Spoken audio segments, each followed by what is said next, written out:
In the beginning, God created the heavens and the earth. Now the earth was formless and empty, darkness was over the surface of the deep, and the Spirit of God was hovering over the waters. And God said, "Let there be light," and there was light. God saw that the light was good, and he separated the light from the darkness. God called the light day, and the darkness he called night. And there was evening, and there was morning, the first day.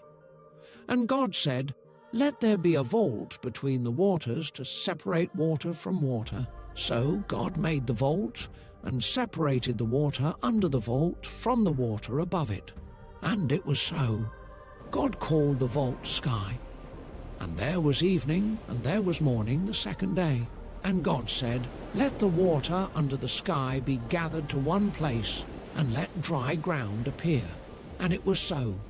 God called the dry ground land, and the gathered waters he called seas. And God saw that it was good. Then God said, "Let the land produce vegetation, seed-bearing plants, and trees on the land that bear fruit with seed in it, according to their various kinds." And it was so. The land produced vegetation, plants bearing seed according to their kinds, and trees bearing fruit with seed in it according to their kinds. And God saw that it was good. And there was evening, and there was morning the third day. And God said, "Let there be lights in the vault of the sky to separate the day from the night, and let them serve as signs to mark sacred times and days and years, and let them be lights in the vault of the sky to give light on the earth." And it was so. God made two great lights, the greater light to govern the day, and the lesser light to govern the night. He also made the stars. God set them in the vault of the sky to give light on the earth, to govern the day and the night, and to separate light from darkness. And God saw that it was good. And there was evening, and there was morning, the fourth day. And God said, "Let the water teem with living creatures, and let birds fly above the earth across the vault of the sky." So God created the great creatures of the sea, and every living thing with which the water teems and that moves about in it, according to their kinds, and every winged bird according to its kind. And God saw that it was good. God blessed them and said, "Be fruitful and increase in number, and fill the water in the seas, and let the birds increase on the earth." And there was evening, and there was morning, the fifth day. And God said, "Let the land produce living creatures according to their kinds, the livestock, the creatures that move along the ground, and the wild animals, each according to its kind." And it was so. God made the wild animals according to their kinds, the livestock according to their kinds, and all the creatures that move along the ground according to their kinds. And God saw that it was good. Then God said, "Let us make mankind in our image, in our likeness, so that they may rule over the fish in the sea and the birds in the sky, over the livestock and all the wild animals, and over all the creatures that move along the ground." So God created mankind in his own image. In the image of God he created them. Male and female he created them. God blessed them and said to them, "Be fruitful and increase in number. Fill the earth and subdue it. Rule over the fish in the sea and the birds in the sky, and over every living creature that moves on the ground." Then God said, "I give you every seed-bearing plant on the face of the whole earth, and every tree that has fruit with seed in it. They will be yours for food. And to all the beasts of the earth, and all the birds in the sky, and all the creatures that move along the ground, everything that has the breath of life in it, I give every green plant for food." And it was so. God saw all that he had made, and it was very good. And there was evening, and there was morning, the sixth day. Thus the heavens and the earth were completed in all their vast array. By the seventh day God had finished the work he had been doing, so on the seventh day he rested from all his work. Then God blessed the seventh day and made it holy, because on it he rested from all the work of creating that he had done. This is the account of the heavens and the earth when they were created, when the Lord God made the earth and the heavens. Now no shrub had yet appeared on the earth, and no plant had yet sprung up. For the Lord God had not sent rain on the earth, and there was no one to work the ground. But streams came up from the earth, and watered the whole surface of the ground. Then the Lord God formed a man from the dust of the ground, and breathed into his nostrils the breath of life, and the man became a living being. Now the Lord God had planted a garden in the east, in Eden, and there he put the man he had formed. The Lord God made all kinds of trees grow out of the ground, trees that were pleasing to the eye and good for food. In the middle of the garden were the tree of life and the tree of the knowledge of good and evil. A river watering the garden flowed from Eden. From there it was separated into 4 headwaters. The name of the first is the Pishon. It winds through the entire land of Havilah, where there is gold. The gold of that land is good. Aromatic resin and onyx are also there. The name of the second river is the Gihon. It winds through the entire land of Cush. The name of the third river is the Tigris. It runs along the east side of Ashur. And the fourth river is the Euphrates. The Lord God took the man and put him in the Garden of Eden to work it and take care of it. And the Lord God commanded the man, "You are free to eat from any tree in the garden, but you must not eat from the tree of the knowledge of good and evil, for when you eat from it, you will certainly die." The Lord God said, "It is not good for the man to be alone. I will make a helper suitable for him." Now the Lord God had formed out of the ground all the wild animals and all the birds in the sky. He brought them to the man to see what he would name them, and whatever the man called each living creature, that was its name. So the man gave names to all the livestock, the birds in the sky, and all the wild animals. But for Adam no suitable helper was found. So the Lord God caused the man to fall into a deep sleep, and while he was sleeping, he took one of the man's ribs and then closed up the place with flesh. Then the Lord God made a woman from the rib he had taken out of the man, and he brought her to the man. The man said, "This is now bone of my bones and flesh of my flesh. She shall be called woman, for she was taken out of man.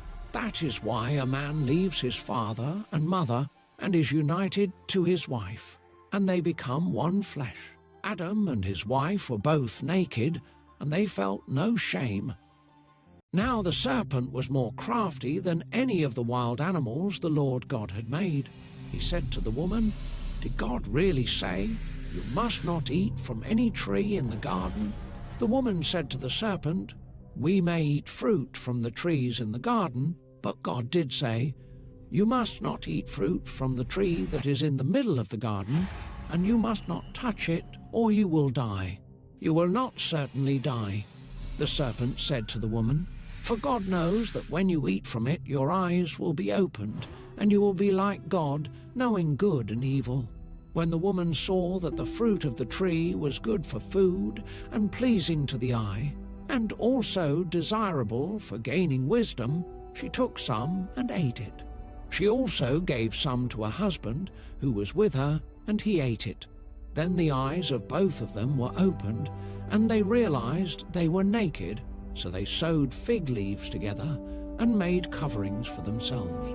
Then the man and his wife heard the sound of the Lord God as he was walking in the garden in the cool of the day, and they hid from the Lord God among the trees of the garden. But the Lord God called to the man, "Where are you?" He answered, "I heard you in the garden, and I was afraid because I was naked, so I hid."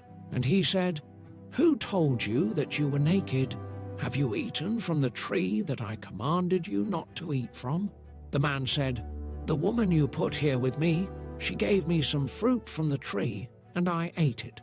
Then the Lord God said to the woman, "What is this you have done?" The woman said, "The serpent deceived me, and I ate." So the Lord God said to the serpent, "Because you have done this, cursed are you above all livestock and all wild animals.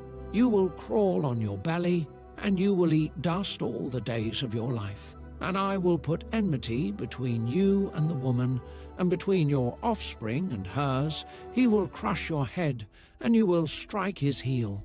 To the woman he said, "I will make your pains in childbearing very severe. With painful labor you will give birth to children. Your desire will be for your husband, and he will rule over you." To Adam he said, "Because you listened to your wife and ate fruit from the tree about which I commanded you, you must not eat from it. Cursed is the ground because of you. Through painful toil you will eat food from it all the days of your life. It will produce thorns and thistles for you, and you will eat the plants of the field. By the sweat of your brow you will eat your food until you return to the ground, since from it you were taken. For dust you are, and to dust you will return." Adam named his wife Eve, because she would become the mother of all the living. The Lord God made garments of skin for Adam and his wife, and clothed them. And the Lord God said, "The man has now become like one of us, knowing good and evil. He must not be allowed to reach out his hand and take also from the tree of life and eat and live forever." So the Lord God banished him from the Garden of Eden to work the ground from which he had been taken. After he drove the man out, he placed on the east side of the Garden of Eden cherubim and a flaming sword flashing back and forth to guard the way to the tree of life. Adam made love to his wife Eve, and she became pregnant and gave birth to Cain. She said, "With the help of the Lord I have brought forth a man." Later she gave birth to his brother Abel. Now Abel kept flocks, and Cain worked the soil. In the course of time, Cain brought some of the fruits of the soil as an offering to the Lord, and Abel also brought an offering, fat portions from some of the firstborn of his flock. The Lord looked with favor on Abel and his offering, but on Cain and his offering he did not look with favor. So Cain was very angry, and his face was downcast. Then the Lord said to Cain, "Why are you angry? Why is your face downcast? If you do what is right, will you not be accepted? But if you do not do what is right, sin is crouching at your door. It desires to have you, but you must rule over it." Now Cain said to his brother Abel, "Let's go out to the field." While they were in the field, Cain attacked his brother Abel and killed him. Then the Lord said to Cain, "Where is your brother Abel?" "I don't know," he replied. "Am I my brother's keeper?" The Lord said, "What have you done? Listen, your brother's blood cries out to me from the ground. Now you are under a curse and driven from the ground, which opened its mouth to receive your brother's blood from your hand. When you work the ground, it will no longer yield its crops for you. You will be a restless wanderer on the earth." Cain said to the Lord, "My punishment is more than I can bear. Today you are driving me from the land, and I will be hidden from your presence. I will be a restless wanderer on the earth, and whoever finds me will kill me." But the Lord said to him, "Not so. Anyone who kills Cain will suffer vengeance 7 times over." Then the Lord put a mark on Cain so that no one who found him would kill him. So Cain went out from the Lord's presence and lived in the land of Nod, east of Eden. Cain made love to his wife, and she became pregnant and gave birth to Enoch. Cain was then building a city, and he named it after his son Enoch. To Enoch was born Irad, and Irad was the father of Mehujael, and Mehujael was the father of Methusael, and Methusael was the father of Lamech. Lamech married 2 women, one named Adah and the other Zillah. Adah gave birth to Jabal. He was the father of those who live in tents and raise livestock. His brother's name was Jubal. He was the father of all who play stringed instruments and pipes. Zillah also had a son, Tubal-Cain, who forged all kinds of tools out of bronze and iron. Tubal-Cain's sister was Naamah. Lamech said to his wives, "Adah and Zillah, listen to me, wives of Lamech, hear my words. I have killed a man for wounding me. a young man for injuring me. If Cain is avenged 7 times, then Lamech 77 times. Adam made love to his wife again, and she gave birth to a son and named him Seth, saying, God has granted me another child in place of Abel, since Cain killed him. Seth also had a son, and he named him Enosh. At that time people began to call on the name of the Lord. This is the written account of Adam's family line. When God created mankind, he made them in the likeness of God. He created them male and female and blessed them. And he named them mankind when they were created. When Adam had lived 130 years, he had a son in his own likeness, in his own image, and he named him Seth. After Seth was born, Adam lived 800 years and had other sons and daughters. Altogether, Adam lived a total of 930 years, and then he died. When Seth had lived 105 years, he became the father of Enosh. After he became the father of Enosh, Seth lived 807 years and had other sons and daughters. Altogether, Seth lived a total of 912 years, and then he died. When Enosh had lived 90 years, he became the father of Kenan. After he became the father of Kenan, Enosh lived 815 years and had other sons and daughters. Altogether, Enosh lived a total of 905 years, and then he died. When Kenan had lived 70 years, he became the father of Mahalalel. After he became the father of Mahalalel, Kenan lived 840 years and had other sons and daughters. Altogether, Kenan lived a total of 910 years, and then he died.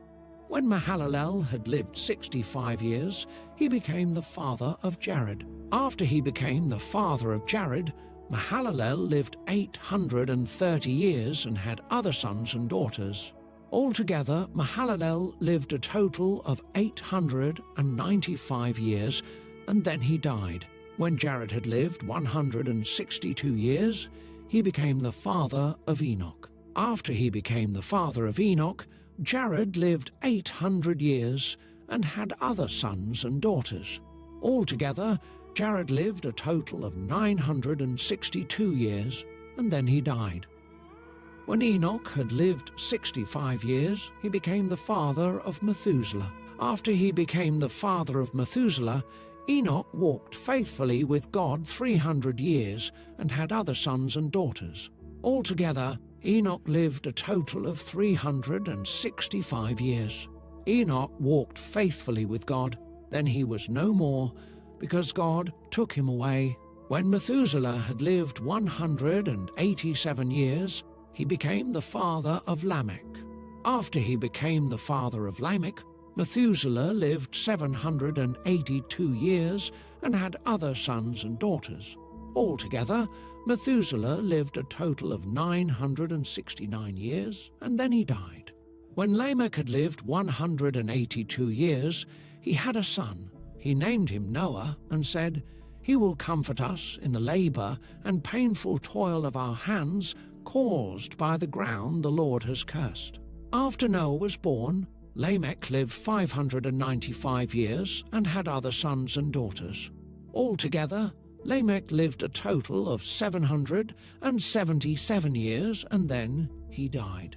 After Noah was 500 years old, he became the father of Shem, Ham, and Japheth. When man began to multiply on the face of the land, and daughters were born to them, the sons of God saw that the daughters of man were attractive, and they took as their wives any they chose. Then the Lord said, "My spirit shall not abide in man forever, for he is flesh, his days shall be 120 years. The Nephilim were on the earth in those days, and also afterward, when the sons of God came in to the daughters of man, and they bore children to them. These were the mighty men who were of old, the men of renown. The Lord saw that the wickedness of man was great in the earth, and that every intention of the thoughts of his heart was only evil continually. And the Lord regretted that he had made man on the earth, and it grieved him to his heart. So the Lord said, I will blot out man, whom I have created from the face of the land, man and animals and creeping things and birds of the heavens, for I am sorry that I have made them. But Noah found favor in the eyes of the Lord. These are the generations of Noah. Noah was a righteous man, blameless in his generation.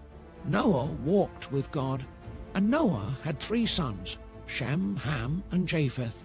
Now the earth was corrupt in God's sight, and the earth was filled with violence. And God saw the earth, and behold, it was corrupt, for all flesh had corrupted their way on the earth.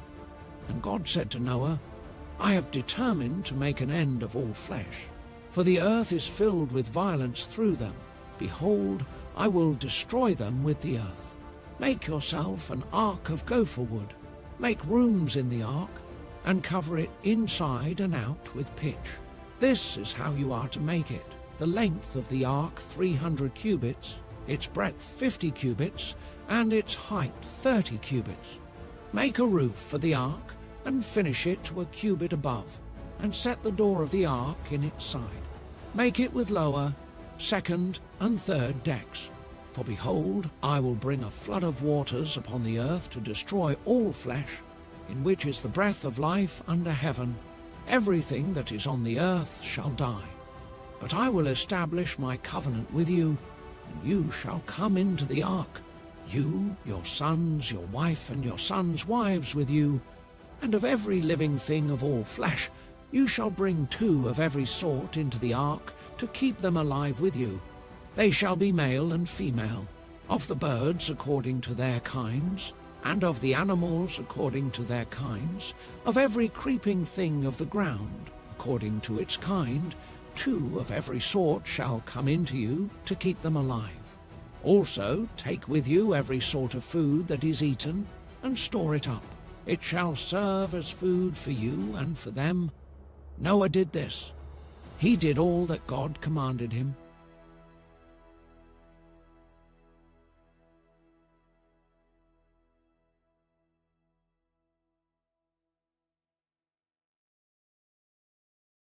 The Lord then said to Noah, Go into the ark, you and your whole family, because I have found you righteous in this generation. Take with you 7 pairs of every kind of clean animal, a male and its mate, and 1 pair of every kind of unclean animal, a male and its mate, and also 7 pairs of every kind of bird, male and female, to keep their various kinds alive throughout the earth. 7 days from now I will send rain on the earth for 40 days and 40 nights, and I will wipe from the face of the earth every living creature I have made. And Noah did all that the Lord commanded him. Noah was 600 years old when the floodwaters came on the earth. And Noah and his sons and his wife and his sons' wives entered the ark to escape the waters of the flood. Pairs of clean and unclean animals, of birds and of all creatures that move along the ground, male and female, came to Noah and entered the ark, as God had commanded Noah. And after the 7 days the floodwaters came on the earth. In the 600th year of Noah's life, on the 17th day of the 2nd month, on that day all the springs of the great deep burst forth, and the floodgates of the heavens were opened, and rain fell on the earth 40 days and 40 nights. On that very day Noah and his sons, Shem, Ham and Japheth, together with his wife and the wives of his 3 sons, entered the ark. They had with them every wild animal according to its kind, all livestock according to their kinds, every creature that moves along the ground according to its kind, and every bird according to its kind, everything with wings. Pairs of all creatures that have the breath of life in them came to Noah and entered the ark. The animals going in were male and female of every living thing, as God had commanded Noah. Then the Lord shut him in. For 40 days the flood kept coming on the earth, and as the waters increased, they lifted the ark high above the earth. The waters rose and increased greatly on the earth, and the ark floated on the surface of the water. They rose greatly on the earth, and all the high mountains under the entire heavens were covered. The waters rose and covered the mountains to a depth of more than 15 cubits. Every living thing that moved on land perished: birds, livestock, wild animals, all the creatures that swarm over the earth, and all mankind. Everything on dry land that had the breath of life in its nostrils died. Every living thing on the face of the earth was wiped out: people and animals, and the creatures that move along the ground, and the birds were wiped from the earth. Only Noah was left, and those with him in the ark. The waters flooded the earth for 150 days.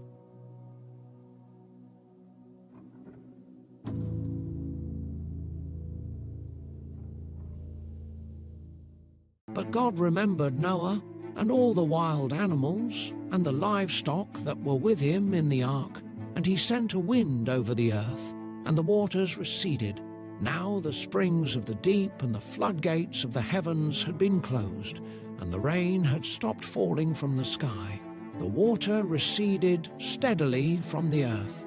At the end of the 150 days the water had gone down, and on the 17th day of the 7th month the ark came to rest on the mountains of Ararat. The waters continued to recede until the 10th month, and on the first day of the 10th month, the tops of the mountains became visible. After 40 days, Noah opened a window he had made in the ark and sent out a raven, and it kept flying back and forth until the water had dried up from the earth. Then he sent out a dove to see if the water had receded from the surface of the ground. But the dove could find nowhere to perch, because there was water over all the surface of the earth, so it returned to Noah in the ark. He reached out his hand and took the dove and brought it back to himself in the ark. He waited 7 more days and again sent out the dove from the ark. When the dove returned to him in the evening, there in its beak was a freshly plucked olive leaf. Then Noah knew that the water had receded from the earth. He waited 7 more days and sent the dove out again, but this time it did not return to him. By the first day of the first month of Noah's 601st year, the water had dried up from the earth. Noah then removed the covering from the ark and saw that the surface of the ground was dry. By the 27th day of the 2nd month, the earth was completely dry. Then God said to Noah, "Come out of the ark, you and your wife and your sons and their wives. Bring out every kind of living creature that is with you, the birds, the animals, and all the creatures that move along the ground, so they can multiply on the earth and be fruitful and increase in number on it." So Noah came out, together with his sons and his wife and his sons' wives. All the animals and all the creatures that move along the ground and all the birds, everything that moves on land, came out of the ark, one kind after another. Then Noah built an altar to the Lord, and, taking some of all the clean animals and clean birds, he sacrificed burnt offerings on it. The Lord smelled the pleasing aroma and said in his heart, "Never again will I curse the ground because of humans, even though every inclination of the human heart is evil from childhood. And never again will I destroy all living creatures, as I have done.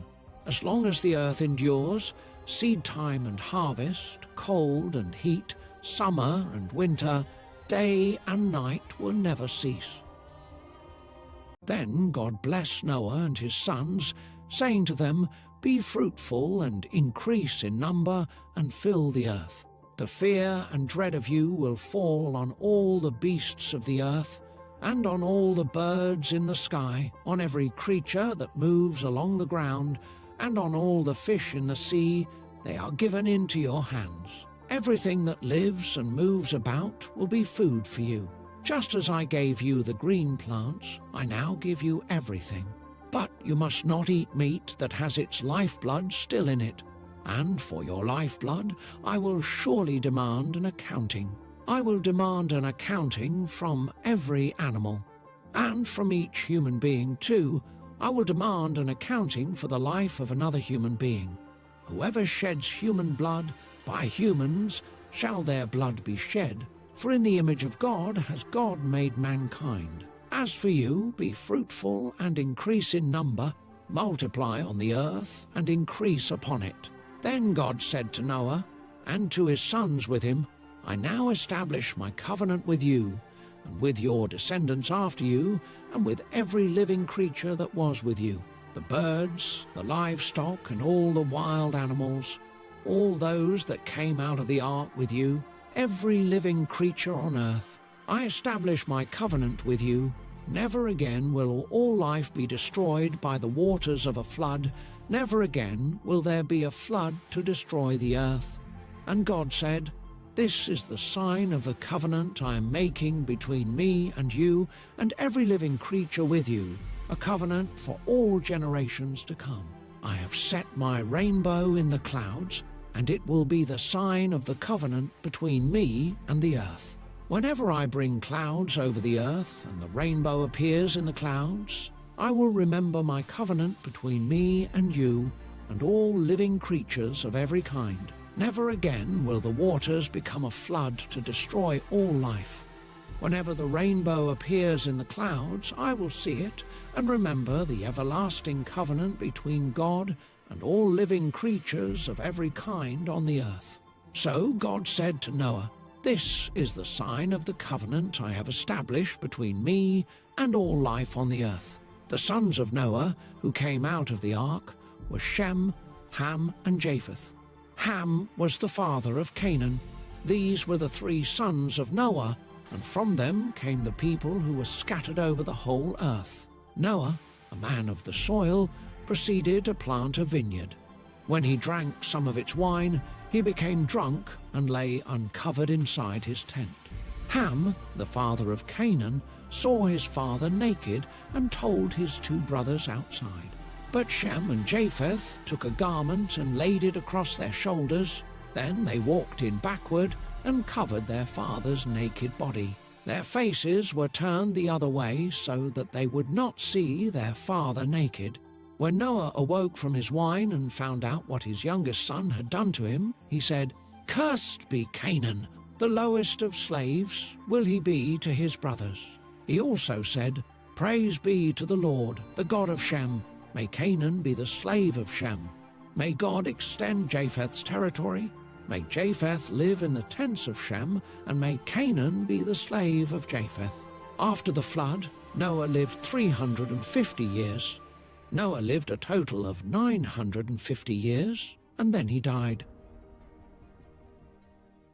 This is the account of Shem, Ham, and Japheth, Noah's sons, who themselves had sons after the flood. The Japhethites, the sons of Japheth, Gomer, Magog, Madai, Javan, Tubal, Meshech, and Tiras. The sons of Gomer, Ashkenaz, Riphath, and Togarmah. The sons of Javan, Elisha, Tarshish, the Kittites and the Rodanites. From these, the maritime peoples spread out into their territories by their clans within their nations, each with its own language. The Hamites, the sons of Ham, Cush, Egypt, Put, and Canaan. The sons of Cush, Seba, Havilah, Sabta, Ramah, and Sabteka. The sons of Ramah, Sheba and Dedan. Cush was the father of Nimrod, who became a mighty warrior on the earth. He was a mighty hunter before the Lord. That is why it is said, like Nimrod, a mighty hunter before the Lord. The first centers of his kingdom were Babylon, Uruk, Akkad, and Calneh in Shinar. From that land he went to Assyria, where he built Nineveh, Rehoboth-ir, Calah, and Resen, which is between Nineveh and Calah, which is the great city. Egypt was the father of the Ludites, Anamites, Lehabites, Naphtuhites, Pathrusites, Casluhites, from whom the Philistines came, and Caphtorites. Canaan was the father of Sidon his firstborn, And of the Hittites, Jebusites, Amorites, Girgashites, Hivites, Archites, Sinites, Arvadites, Zemarites, and Hamathites. Later, the Canaanite clans scattered, and the borders of Canaan reached from Sidon toward Gerar as far as Gaza, and then toward Sodom, Gomorrah, Admah, and Zeboim as far as Lasha. These are the sons of Ham by their clans and languages, in their territories and nations. Sons were also born to Shem, whose older brother was Japheth. Shem was the ancestor of all the sons of Eber. The sons of Shem: Elam, Ashur, Arphaxad, Lud, and Aram. The sons of Aram: Uz, Hul, Gether, and Meshech. Arphaxad was the father of Shelah, and Shelah the father of Eber. 2 sons were born to Eber. One was named Peleg, because in his time the earth was divided. His brother was named Yoktan. Yoktan was the father of Almodad-Shelef, Hazarmaveth, Jerah, Hadoram, Uzal, Diklah, Obal, Abimael, Sheba, Ophir, Havilah, and Jobab. All these were sons of Yoktan. The region where they lived stretched from Mesha toward Sephar, in the eastern hill country. These are the sons of Shem by their clans and languages, in their territories and nations. These are the clans of Noah's sons, according to their lines of descent, within their nations. From these the nations spread out over the earth after the flood. Now the whole world had one language and a common speech.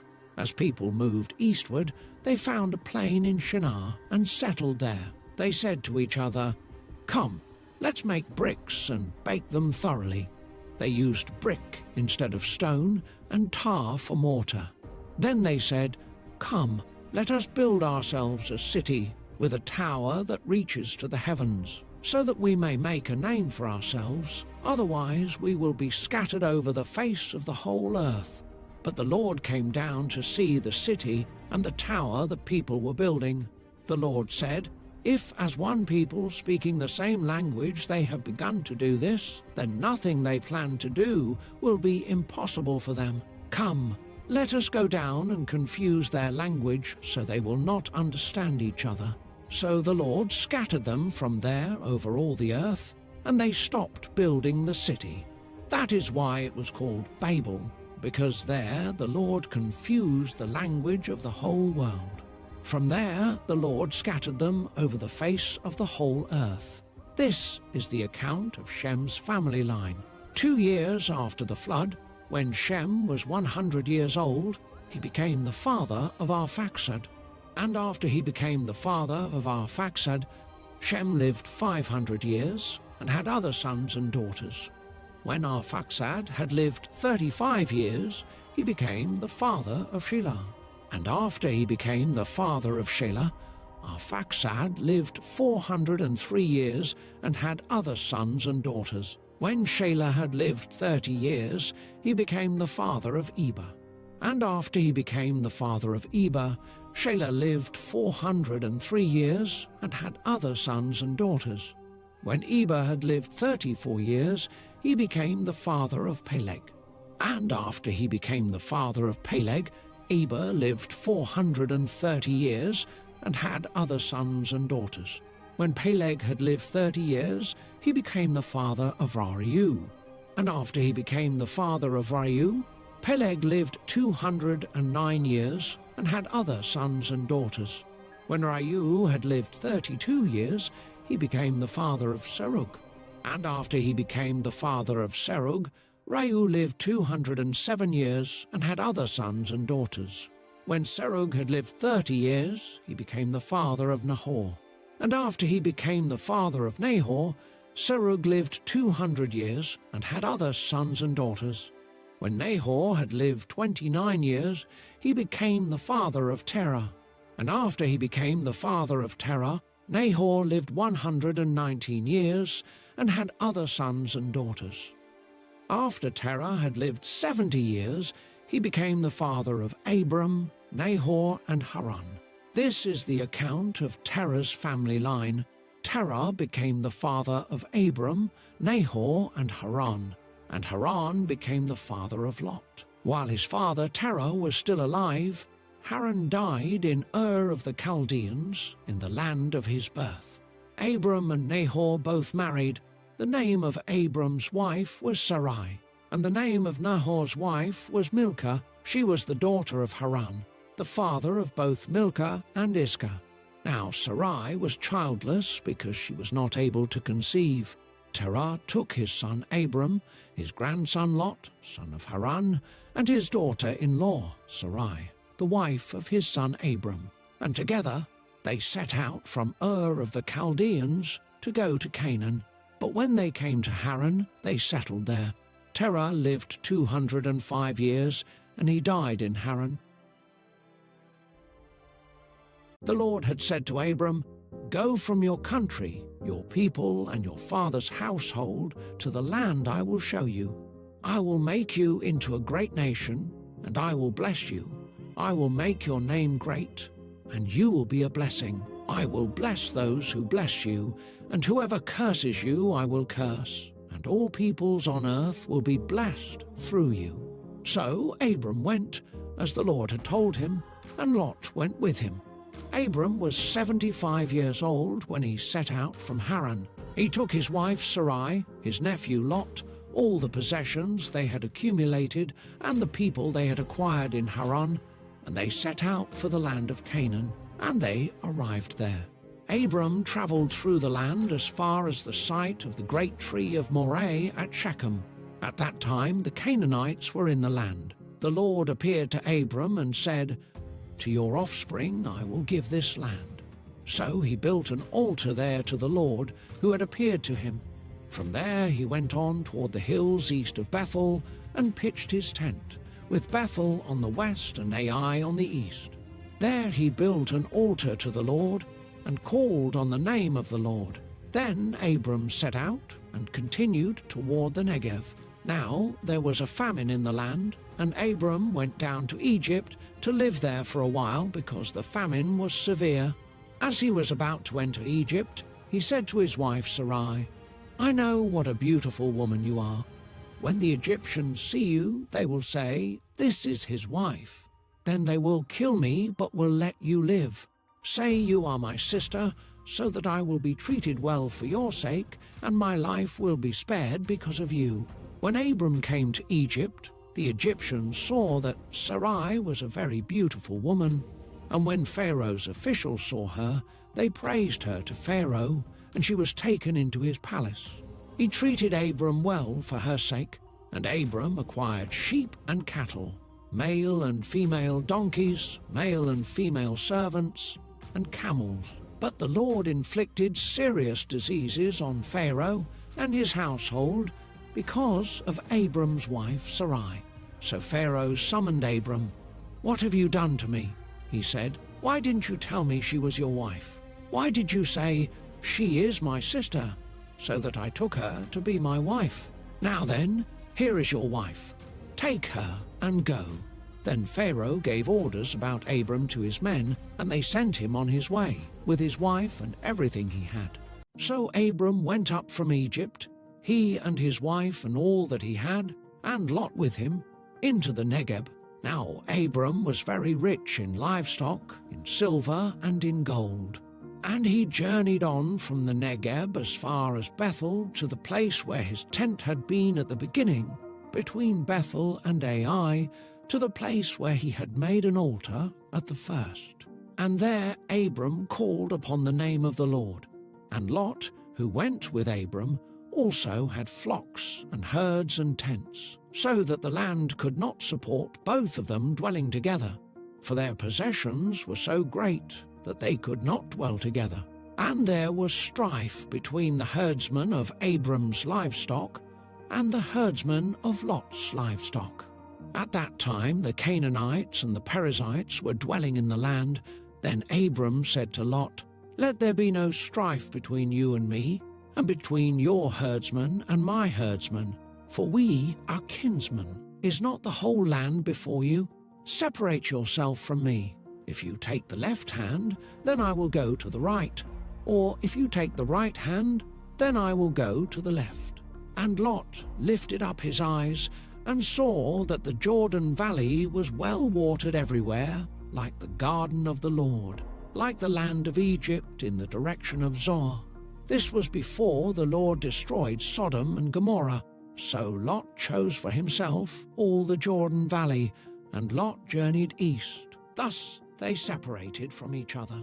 Abram settled in the land of Canaan, while Lot settled among the cities of the valley and moved his tent as far as Sodom. Now the men of Sodom were wicked, great sinners against the Lord. The Lord said to Abram, after Lot had separated from him, "Lift up your eyes and look from the place where you are, northward and southward and eastward and westward. For all the land that you see I will give to you and to your offspring forever. I will make your offspring as the dust of the earth, so that if one can count the dust of the earth, your offspring also can be counted. Arise, walk through the length and the breadth of the land, for I will give it to you." So Abram moved his tent and came and settled by the oaks of Mamre, which are at Hebron, and there he built an altar to the Lord. In the days of Amraphel, king of Shinar, Arioch, king of Elasar, Chedorlaomer, king of Elam, and Tidal, king of Goyim, these kings made war with Bera, king of Sodom, Birsha, king of Gomorrah, Shanab, king of Admah, Shemeba, king of Zeboim, and the king of Bela, that is Zoar, and all these joined forces in the valley of Siddim, that is the Salt Sea. 12 years they had served Chedorlaomer, but in the 13th year they rebelled. In the 14th year, Chedorlaomer and the kings who were with him came and defeated the Rephaim in Ashtaroth Karnaim, the Zuzim in Ham, the Emim in Shavhei Kiriathaim, and the Horites in their hill country of Seir as far as El Paran on the border of the wilderness. Then they turned back and came to On Mishpat, that is, Kadesh, and defeated all the country of the Amalekites, and also the Amorites who were dwelling in Hazazon Tamar. Then the king of Sodom, the king of Gomorrah, the king of Admah, the king of Zeboim, and the king of Bela, that is, Zoar, went out. And they joined battle in the valley of Siddim with Chedorlaomer, king of Elam, Tidal, king of Goyim, Amraphel, king of Shinar, and Arioch, king of Elasar, 4 kings against 5. Now the valley of Siddim was full of bitumen pits, and as the kings of Sodom and Gomorrah fled, some fell into them, and the rest fled to the hill country. So the enemy took all the possessions of Sodom and Gomorrah, and all their provisions, and went their way. They also took Lot, the son of Abram's brother, who was dwelling in Sodom, and his possessions, and went their way. Then one who had escaped came and told Abram the Hebrew, who was living by the oaks of Mamre the Amorite, brother of Eshcol and of Anah. These were allies of Abram. When Abram heard that his kinsman had been taken captive, he led forth his trained men, born in his house, 318 of them, and went in pursuit as far as Dan. And he divided his forces against them by night, he and his servants, and defeated them, and pursued them to Hobah, north of Damascus. Then he brought back all the possessions, and also brought back his kinsman Lot with his possessions, and the women and the people. After his return from the defeat of Chedorlaomer and the kings who were with him, the king of Sodom went out to meet him at the valley of Shav, that is, the king's valley. And Melchizedek, king of Salem, brought out bread and wine. He was priest of God Most High. And he blessed him and said, "Blessed be Abram by God Most High, possessor of heaven and earth, and blessed be God Most High, who has delivered your enemies into your hand." And Abram gave him 1/10 of everything. And the king of Sodom said to Abram, "Give me the persons, but take the goods for yourself." But Abram said to the king of Sodom, "I have lifted my hand to the Lord, God Most High, possessor of heaven and earth, that I would not take a thread or a sandal strap or anything that is yours, lest you should say, 'I have made Abram rich.' I will take nothing but what the young men have eaten, and the share of the men who went with me. Let Anna, Eshcol, and Mamre take their share. After these things, the word of the Lord came to Abram in a vision. Fear not, Abram, I am your shield, your reward shall be very great. But Abram said, O Lord God, what will you give me? For I continue childless, and the heir of my house is Eliezer of Damascus. And Abram said, Behold, you have given me no offspring, and a member of my household will be my heir. And behold, the word of the Lord came to him, This man shall not be your heir. Your very own son shall be your heir. And he brought him outside and said, Look toward heaven, and number the stars, if you are able to number them. Then he said to him, So shall your offspring be. And he believed the Lord, and he counted it to him as righteousness. And he said to him, I am the Lord who brought you out from Ur of the Chaldeans to give you this land to possess. But he said, O Lord God, how am I to know that I shall possess it? He said to him, Bring me a heifer 3 years old, a female goat 3 years old, a ram 3 years old, a turtle dove, and a young pigeon. And he brought him all these, cut them in half, and laid each half over against the other.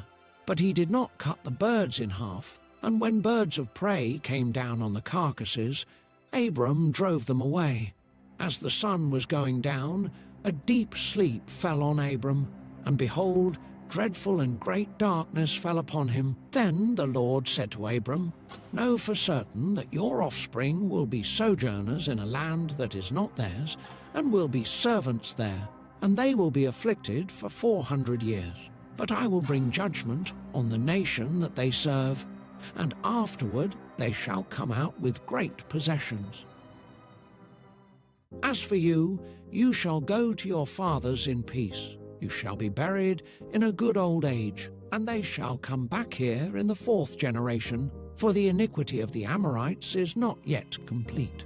When the sun had gone down and it was dark, behold, a smoking fire pot and a flaming torch passed between these pieces. On that day the Lord made a covenant with Abram, saying, To your offspring I give this land, from the river of Egypt to the great river, the river Euphrates, the land of the Kenites, the Kenizzites, the Cadmonites, the Hittites, the Perizzites, the Rephaim, the Amorites, the Canaanites, the Girgashites, and the Jebusites.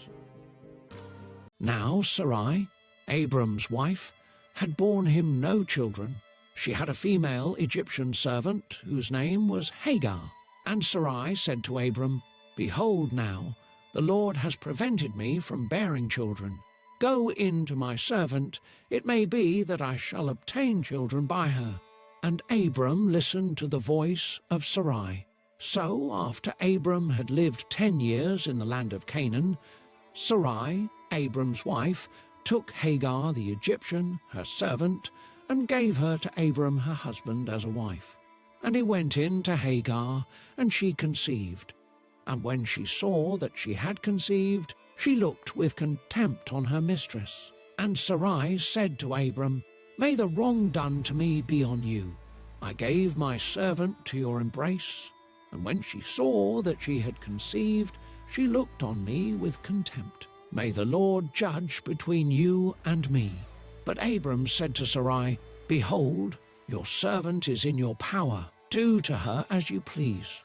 Then Sarai dealt harshly with her, and she fled from her. The angel of the Lord found her by a spring of water in the wilderness, the spring on the way to Shur. And he said, Hagar, servant of Sarai, where have you come from, and where are you going?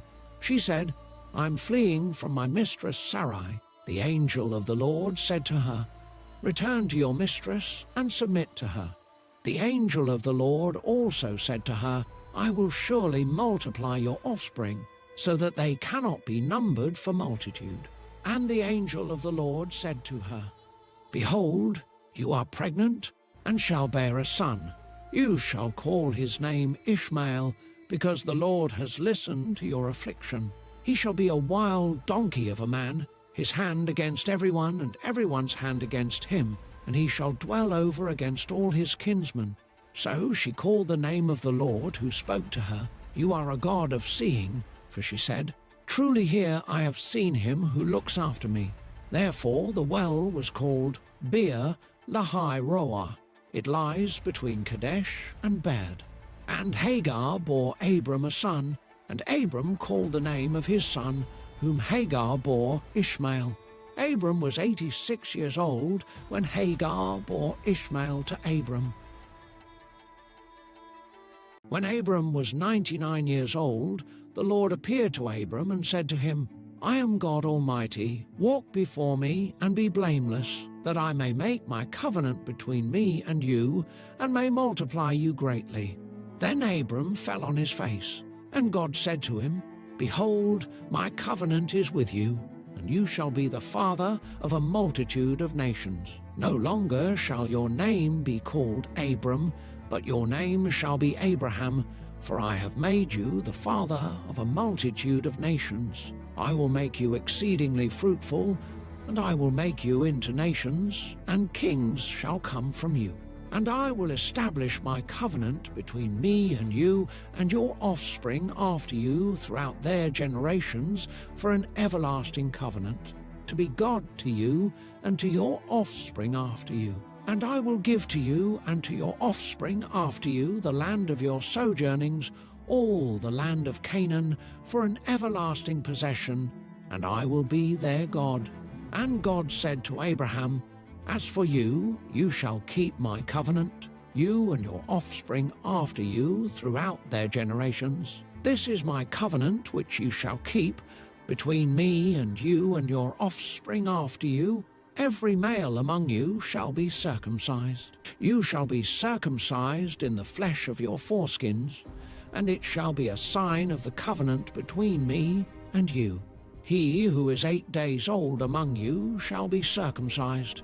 Every male throughout your generations, whether born in your house or bought with your money from any foreigner who is not of your offspring, both he who is born in your house and he who is bought with your money shall surely be circumcised. So shall my covenant be in your flesh, an everlasting covenant. Any uncircumcised male who is not circumcised in the flesh of his foreskin shall be cut off from his people. He has broken my covenant." And God said to Abraham, "As for Sarai your wife, you shall not call her name Sarai, but Sarah shall be her name. I will bless her, and moreover, I will give you a son by her. I will bless her, and she shall become nations. Kings of people shall come from her." Then Abraham fell on his face and laughed, and said to himself, "Shall a child be born to a man who is 100 years old? Shall Sarah, who is 90 years old, bear a child?" And Abraham said to God, "Oh, that Ishmael might live before you." God said, "No, but Sarah your wife shall bear you a son, and you shall call his name Isaac. I will establish my covenant with him as an everlasting covenant for his offspring after him. As for Ishmael, I have heard you. Behold, I have blessed him, and will make him fruitful, and multiply him greatly. He shall father 12 princes, and I will make him into a great nation. But I will establish my covenant with Isaac, whom Sarah shall bear to you at this time next year." When he had finished talking with him, God went up from Abraham. Then Abraham took Ishmael his son, and all those born in his house, or bought with his money, every male among the men of Abraham's house. And he circumcised the flesh of their foreskins that very day, as God had said to him. Abraham was 99 years old when he was circumcised in the flesh of his foreskin, and Ishmael his son was 13 years old when he was circumcised in the flesh of his foreskin. That very day Abraham and his son Ishmael were circumcised, and all the men of his house, those born in the house and those bought with money from a foreigner, were circumcised with him. And the Lord appeared to him by the oaks of Mamre, as he sat at the door of his tent in the heat of the day. He lifted up his eyes and looked, and behold, 3 men were standing in front of him. When he saw them, he ran from the tent door to meet them, and bowed himself to the earth and said, O Lord, if I have found favor in your sight, do not pass by your servant. Let a little water be brought, and wash your feet, and rest yourselves under the tree, while I bring a morsel of bread, that you may refresh yourselves, and after that you may pass on, since you have come to your servant. So they said, Do as you have said.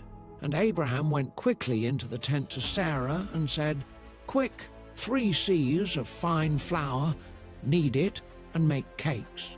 And Abraham ran to the herd and took a calf, tender and good, and gave it to a young man who prepared it quickly. Then he took curds and milk and the calf that he had prepared, and set it before them. And he stood by them under the tree while they ate. They said to him, Where is Sarah your wife? And he said, She is in the tent. The Lord said, I will surely return to you about this time next year, and Sarah your wife shall have a son. And Sarah was listening at the tent door behind him.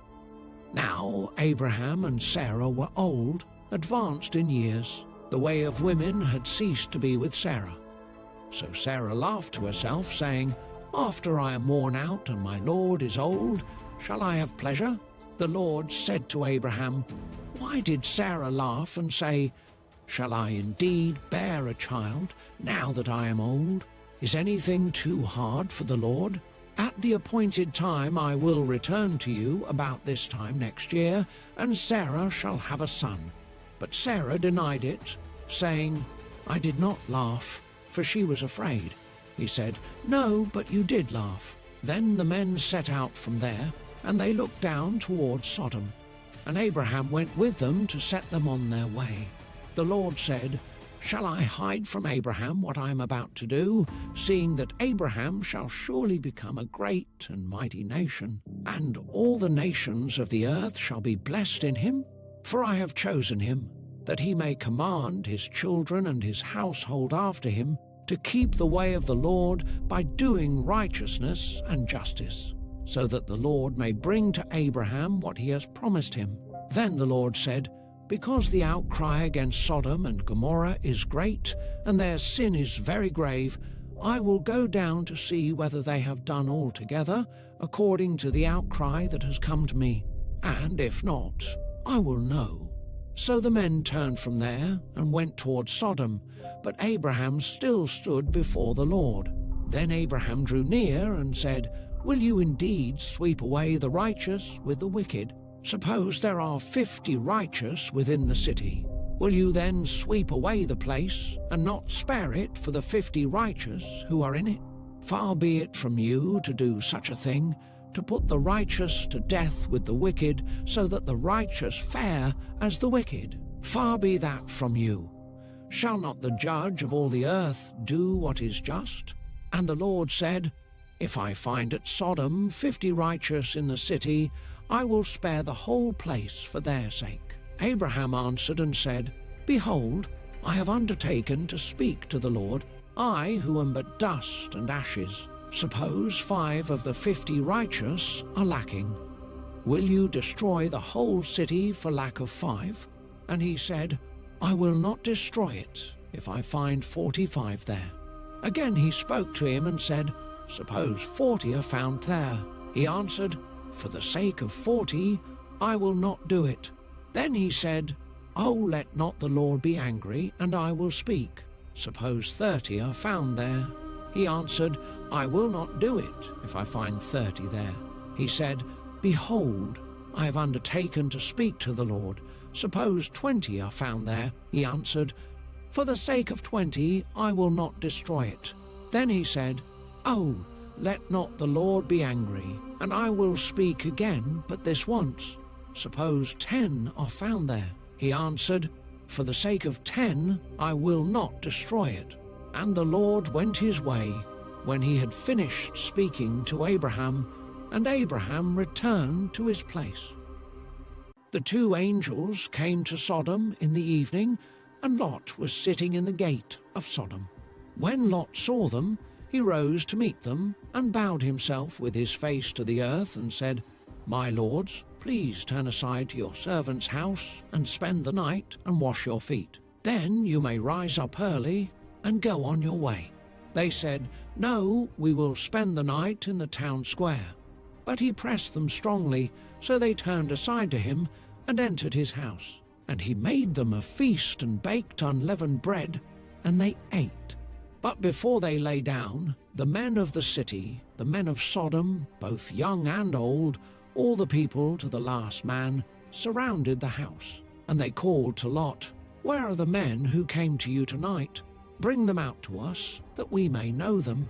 Lot went out to the men at the entrance, shut the door after him, and said, "I beg you, my brothers, do not act so wickedly. Behold, I have 2 daughters who have not known any man. Let me bring them out to you, and do to them as you please. Only do nothing to these men, for they have come under the shelter of my roof." But they said, "Stand back." And they said, "This fellow came to sojourn, and he has become the judge. Now we will deal worse with you than with them." Then they pressed hard against the man Lot, and drew near to break the door down. But the men reached out their hands and brought Lot into the house with them, and shut the door. And they struck with blindness the men who were at the entrance of the house, both small and great, so that they wore themselves out groping for the door. Then the men said to Lot, "Have you anyone else here? Sons-in-law, sons, daughters, or anyone you have in the city?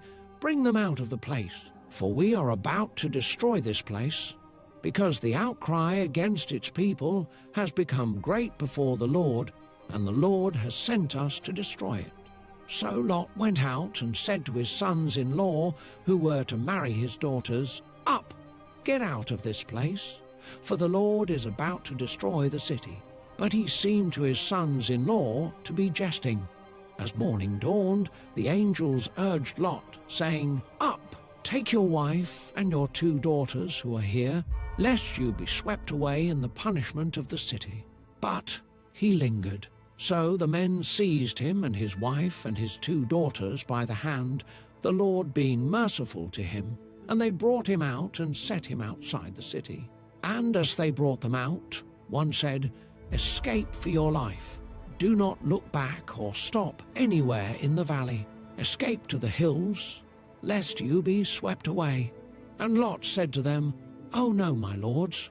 Behold, your servant has found favor in your sight, and you have shown me great kindness in saving my life. But I cannot escape to the hills, lest the disaster overtake me and I die. Behold, this city is near enough to flee to, and it is a little one. Let me escape there, is it not a little one? And my life will be saved." He said to him, "Behold, I grant you this favor also, that I will not overthrow the city of which you have spoken. Escape there quickly, for I can do nothing till you arrive there." Therefore the name of the city was called Zoar. The sun had risen on the earth when Lot came to Zoar. Then the Lord rained on Sodom and Gomorrah sulfur and fire from the Lord out of heaven. And he overthrew those cities, and all the valley, and all the inhabitants of the cities, and what grew on the ground. But Lot's wife behind him looked back, and she became a pillar of salt. And Abraham went early in the morning to the place where he had stood before the Lord. And he looked down toward Sodom and Gomorrah, and toward all the land of the valley, and he looked, and behold, the smoke of the land went up, like the smoke of a furnace. So it was, that when God destroyed the cities of the valley, God remembered Abraham, and sent Lot out of the midst of the overthrow when he overthrew the cities in which Lot had lived. Now Lot went up out of Zoar, and lived in the hills with his 2 daughters, for he was afraid to live in Zoar. So he lived in a cave with his 2 daughters. And the firstborn said to the younger, "Our father is old, and there is not a man on earth to come in to us after the manner of all the earth. Come, let us make our father drink wine, and we will lie with him, that we may preserve offspring from our father." So they made their father drink wine that night. And the firstborn went in and lay with her father. He did not know when she lay down or when she arose. The next day the firstborn said to the younger, "Behold, I lay last night with my father. Let us make him drink wine tonight also. Then you go in and lie with him, that we may preserve offspring from our father." So they made their father drink wine that night also. And the younger arose and lay with him, and he did not know when she lay down or when she arose. Thus both the daughters of Lot became pregnant by their father. The firstborn bore a son and called his name Moab. He is the father of the Moabites to this day. The younger also bore a son and called his name Ben-Ammi. He is the father of the Ammonites to this day. From there Abraham journeyed toward the territory of the Negeb and lived between Kadesh and Shur, and he sojourned in Gerar. And Abraham said of Sarah his wife, "She is my sister." And Abimelech king of Gerar sent and took Sarah. But God came to Abimelech in a dream by night and said to him, "Behold, you are a dead man because of the woman whom you have taken, for she is a man's wife." Now Abimelech had not approached her. So he said, "Lord, will you kill an innocent people? Did he not himself say to me, 'She is my sister'?" And she herself said, "He is my brother. In the integrity of my heart and the innocence of my hands I have done this." Then God said to him in the dream, "Yes, I know that you have done this in the integrity of your heart, and it was I who kept you from sinning against me. Therefore I did not let you touch her. Now then, return the man's wife, for he is a prophet, so that he will pray for you, and you shall live. But if you do not return her, know that you shall surely die, you and all who are yours." So Abimelech rose early in the morning and called all his servants and told them all these things, and the men were very much afraid. Then Abimelech called Abraham and said to him, "What have you done to us? And how have I sinned against you, that you have brought on me and my kingdom a great sin? You have done to me things that ought not to be done." And Abimelech said to Abraham, "What did you see that you did this thing?" Abraham said, "I did it because I thought, there is no fear of God at all in this place, and they will kill me because of my wife. Besides, she is indeed my sister, the daughter of my father, though not the daughter of my mother, and she became my wife. And when God caused me to wander from my father's house, I said to her, 'This is the kindness you must do me. At every place to which we come, say of me, he is my brother.' Then Abimelech took sheep and oxen, and male servants and female servants, and gave them to Abraham, and returned Sarah his wife to him. And Abimelech said, 'Behold, my land is before you, dwell where it pleases you.' To Sarah he said, 'Behold, I have given your brother 1,000 pieces of silver.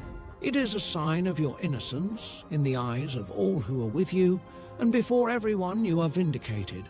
Then Abraham prayed to God, and God healed Abimelech, and also healed his wife and female slaves, so that they bore children. For the Lord had closed all the wombs of the house of Abimelech because of Sarah, Abraham's wife. The Lord visited Sarah as he had said, and the Lord did to Sarah as he had promised. And Sarah conceived and bore Abraham a son in his old age at the time of which God had spoken to him. Abraham called the name of his son who was born to him, whom Sarah bore him, Isaac. And Abraham circumcised his son Isaac when he was 8 days old, as God had commanded him. Abraham was 100 years old when his son Isaac was born to him. And Sarah said, "God has made laughter for me. Everyone who hears will laugh over me." And she said, "Who would have said to Abraham that Sarah would nurse children? Yet I have borne him a son in his old age." And the child grew and was weaned. And Abraham made a great feast on the day that Isaac was weaned. But Sarah saw the son of Hagar the Egyptian, whom she had borne to Abraham, laughing. So she said to Abraham, "Cast out this slave woman with her son, for the son of this slave woman shall not be heir with my son Isaac." And the thing was very displeasing to Abraham on account of his son. But God said to Abraham, "Be not displeased because of the boy, and because of your slave woman. Whatever Sarah says to you, do as she tells you, for through Isaac shall your offspring be named. And I will make a nation of the son of the slave woman also, because he is your offspring." So Abraham rose early in the morning, and took bread and a skin of water, and gave it to Hagar, putting it on her shoulder along with the child, and sent her away. And she departed and wandered in the wilderness of Beersheba. When the water in the skin was gone, she put the child under one of the bushes. Then she went and sat down opposite him a good way off, about the distance of a bowshot, for she said, "Let me not look on the death of the child." And as she sat opposite him, she lifted up her voice and wept. And God heard the voice of the boy. And the angel of God called to Hagar from heaven and said to her, "What troubles you, Hagar? Fear not, for God has heard the voice of the boy where he is. Up, lift up the boy, and hold him fast with your hand, for I will make him into a great nation." Then God opened her eyes, and she saw a well of water. And she went and filled the skin with water, and gave the boy a drink. And God was with the boy, and he grew up. He lived in the wilderness, and became an expert with the bow. He lived in the wilderness of Paran, and his mother took a wife for him from the land of Egypt. At that time Abimelech and Phicol, the commander of his army, said to Abraham, "God is with you in all that you do. Now therefore swear to me here by God that you will not deal falsely with me, or with my descendants, or with my posterity. But as I have dealt kindly with you, so you will deal with me and with the land where you have sojourned." And Abraham said, "I will swear." When Abraham reproved Abimelech about a well of water that Abimelech's servants had seized, Abimelech said, "I do not know who has done this thing. You did not tell me, and I have not heard of it until today." So Abraham took sheep and oxen and gave them to Abimelech, and the two men made a covenant. Abraham set 7 ewe lambs of the flock apart. And Abimelech said to Abraham, "What is the meaning of these 7 ewe lambs that you have set apart?" He said, "These 7 ewe lambs you will take from my hand, that this may be a witness for me that I dug this well." Therefore that place was called Beersheba, because there both of them swore an oath. So they made a covenant at Beersheba. Then Abimelech and Phicol, the commander of his army, rose up and returned to the land of the Philistines. Abraham planted a tamarisk tree in Beersheba and called there on the name of the Lord, the everlasting God. And Abraham sojourned many days in the land of the Philistines. After these things, God tested Abraham and said to him, "Abraham." And he said, "Here I am." He said, "Take your son, your only son Isaac, whom you love, and go to the land of Moriah, and offer him there as a burnt offering on one of the mountains of which I shall tell you." So Abraham rose early in the morning, saddled his donkey, and took 2 of his young men with him, and his son Isaac. And he cut the wood for the burnt offering, and arose, and went to the place of which God had told him. On the 3rd day Abraham lifted up his eyes and saw the place from afar. Then Abraham said to his young men, "Stay here with the donkey. I and the boy will go over there and worship and come again to you." And Abraham took the wood of the burnt offering and laid it on Isaac his son, and he took in his hand the fire and the knife. So they went both of them together. And Isaac said to his father Abraham, "My father." And he said, "Here I am, my son." He said, "Behold, the fire and the wood, but where is the lamb for a burnt offering?" Abraham said, "God will provide for himself the lamb for a burnt offering, my son." So they went both of them together. When they came to the place of which God had told him, Abraham built the altar there, and laid the wood in order, and bound Isaac his son, and laid him on the altar on top of the wood. Then Abraham reached out his hand and took the knife to slaughter his son. But the angel of the Lord called to him from heaven and said, "Abraham, Abraham." And he said, "Here I am." He said, "Do not lay your hand on the boy or do anything to him.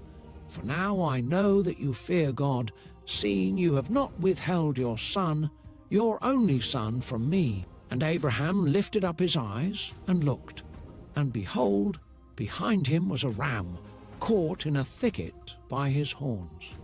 And Abraham went and took the ram and offered it up as a burnt offering instead of his son. So Abraham called the name of that place, "The Lord will provide," as it is said to this day, "On the mount of the Lord it shall be provided." And the angel of the Lord called to Abraham a second time from heaven and said, "By myself I have sworn, declares the Lord, because you have done this and have not withheld your son, your only son, I will surely bless you, and I will surely multiply your offspring as the stars of heaven and as the sand that is on the seashore. And your offspring shall possess the gate of his enemies. And in your offspring shall all the nations of the earth be blessed, because you have obeyed my voice." So Abraham returned to his young men, and they arose and went together to Beersheba. And Abraham lived at Beersheba. Now after these things it was told to Abraham, "Behold, Milcah also has borne children to your brother Nahor, Uz his firstborn, Buz his brother, Kemuel the father of Aram, Chesed, Hazo, Pildash, Jidlaph, and Bethuel. Bethuel fathered Rebekah. These 8 Milcah bore to Nahor, Abraham's brother. Moreover, his concubine, whose name was Reumah, bore Tebah, Gaham, Tahash, and Maachah. Sarah lived 127 years. These were the years of the life of Sarah. And Sarah died at Kiriath Arba, that is, Hebron, in the land of Canaan. And Abraham went in to mourn for Sarah and to weep for her. And Abraham rose up from before his dead and said to the Hittites, "I am a sojourner and foreigner among you. Give me property among you for a burying place, that I may bury my dead out of my sight." The Hittites answered Abraham, "Cheer us, my lord, you are a prince of God among us. Bury your dead in the choicest of our tombs. None of us will withhold from you his tomb to hinder you from burying your dead." Abraham rose and bowed to the Hittites, the people of the land, and he said to them, "If you are willing that I should bury my dead out of my sight, hear me and entreat for me Ephron the son of Zohar, that he may give me the cave of Machpelah, which he owns. It is at the end of his field. For the full price, let him give it to me in your presence as property for a burying place." Now Ephron was sitting among the Hittites. And Ephron the Hittite answered Abraham in the hearing of the Hittites, of all who went in at the gate of his city, "No, my lord, hear me. I give you the field, and I give you the cave that is in it. In the sight of the sons of my people, I give it to you. Bury your dead." Then Abraham bowed down before the people of the land. And he said to Ephron in the hearing of the people of the land, "But if you will, hear me. I give the price of the field. Accept it from me, that I may bury my dead there." Ephron answered Abraham, "My lord, listen to me. A piece of land worth 400 shekels of silver. What is that between you and me? Bury your dead."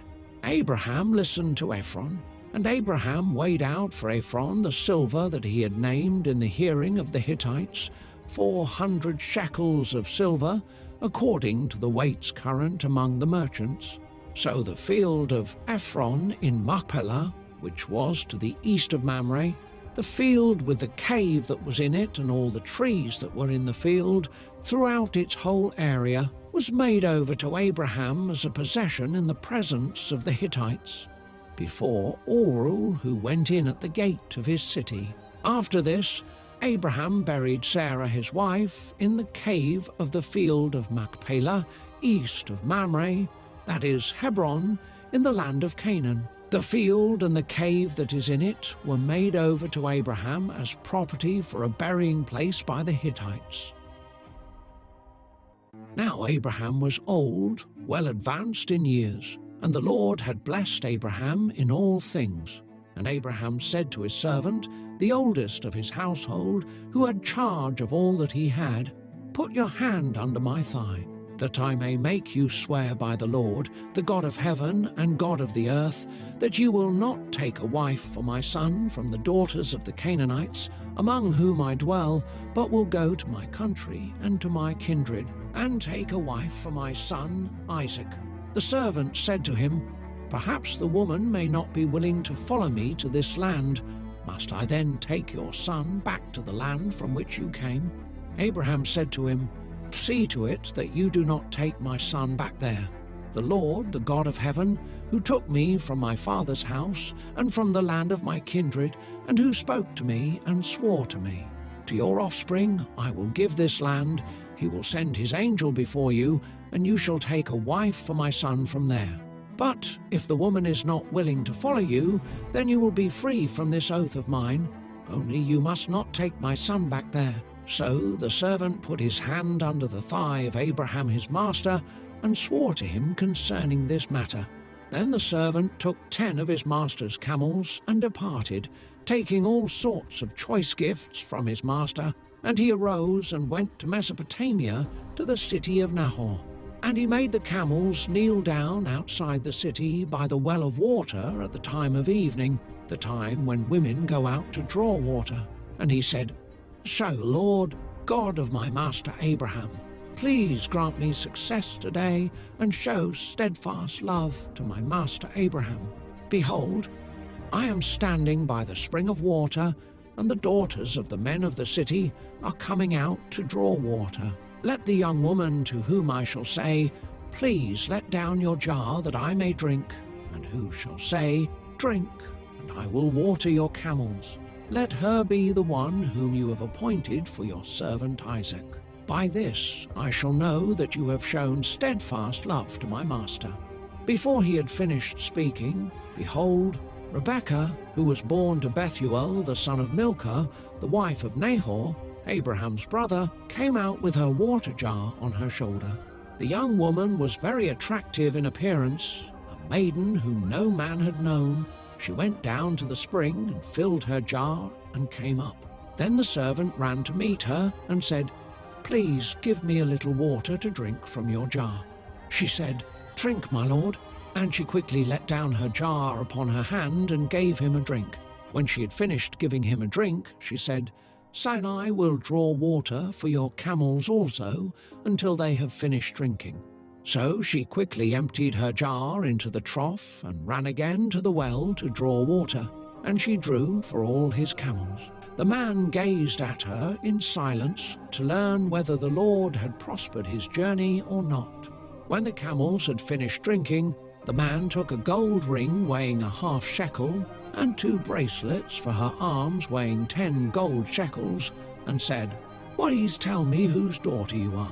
Is there room in your father's house for us to spend the night?" She said to him, "I am the daughter of Bethuel, the son of Milcah, whom she bore to Nahor." She added, "We have plenty of both straw and fodder, and room to spend the night." The man bowed his head and worshipped the Lord and said, "Blessed be the Lord, the God of my master Abraham, who has not forsaken his steadfast love and his faithfulness toward my master. As for me, the Lord has led me in the way to the house of my master's kinsman." Then the young woman ran and told her mother's household about these things. Rebekah had a brother whose name was Laban. Laban ran out toward the man to the spring. As soon as he saw the ring and the bracelets on his sister's arms, and heard the words of Rebekah his sister, "Thus the man spoke to me," he went to the man. And behold, he was standing by the camels at the spring. He said, "Come in, O blessed of the Lord. Why do you stand outside? For I have prepared the house and a place for the camels." So the man came to the house and unharnessed the camels, and gave straw and fodder to the camels, and there was water to wash his feet and the feet of the men who were with him. Then food was set before him to eat. But he said, "Why, I will not eat until I have said what I have to say." He said, "Speak on." So he said, "Son, I am Abraham's servant. The Lord has greatly blessed my master, and he has become great. He has given him flocks and herds, silver and gold, male servants and female servants, camels and donkeys. And Sarah, my master's wife, bore a son to my master when she was old, and to him he has given all that he has. My master made me swear, saying, 'You shall not take a wife for my son from the daughters of the Canaanites, in whose land I dwell, but you shall go to my father's house and to my clan, and take a wife for my son.' I said to my master, 'Perhaps the woman will not follow me.'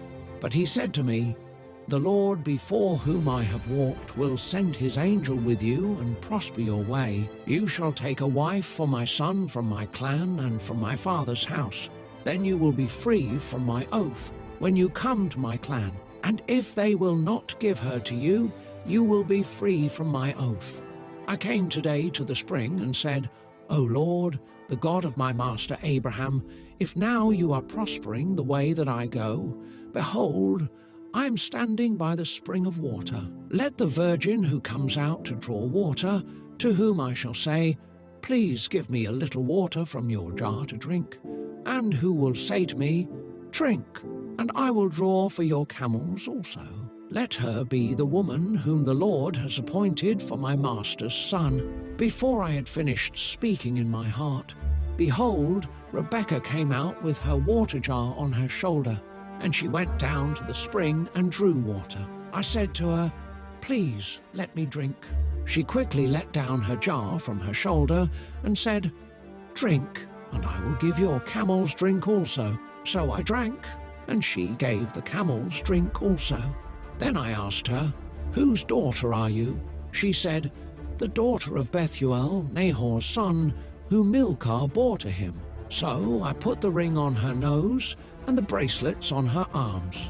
Then I bowed my head and worshipped the Lord, and blessed the Lord, the God of my master Abraham, who had led me by the right way to take the daughter of my master's kinsman for his son. Now then, if you are going to show steadfast love and faithfulness to my master, tell me, and if not, tell me, that I may turn to the right hand or to the left." Then Laban and Bethuel answered and said, "When a thing has come from the Lord, we cannot speak to you bad or good. Behold, Rebekah is before you. Take her and go, and let her be the wife of your master's son, as the Lord has spoken." When Abraham's servant heard their words, he bowed himself to the earth before the Lord. And the servant brought out jewelry of silver and of gold, and garments, and gave them to Rebekah. He also gave to her brother and to her mother costly ornaments. And he and the men who were with him ate and drank. And they spent the night there. When they arose in the morning, he said, "Send me away to my master."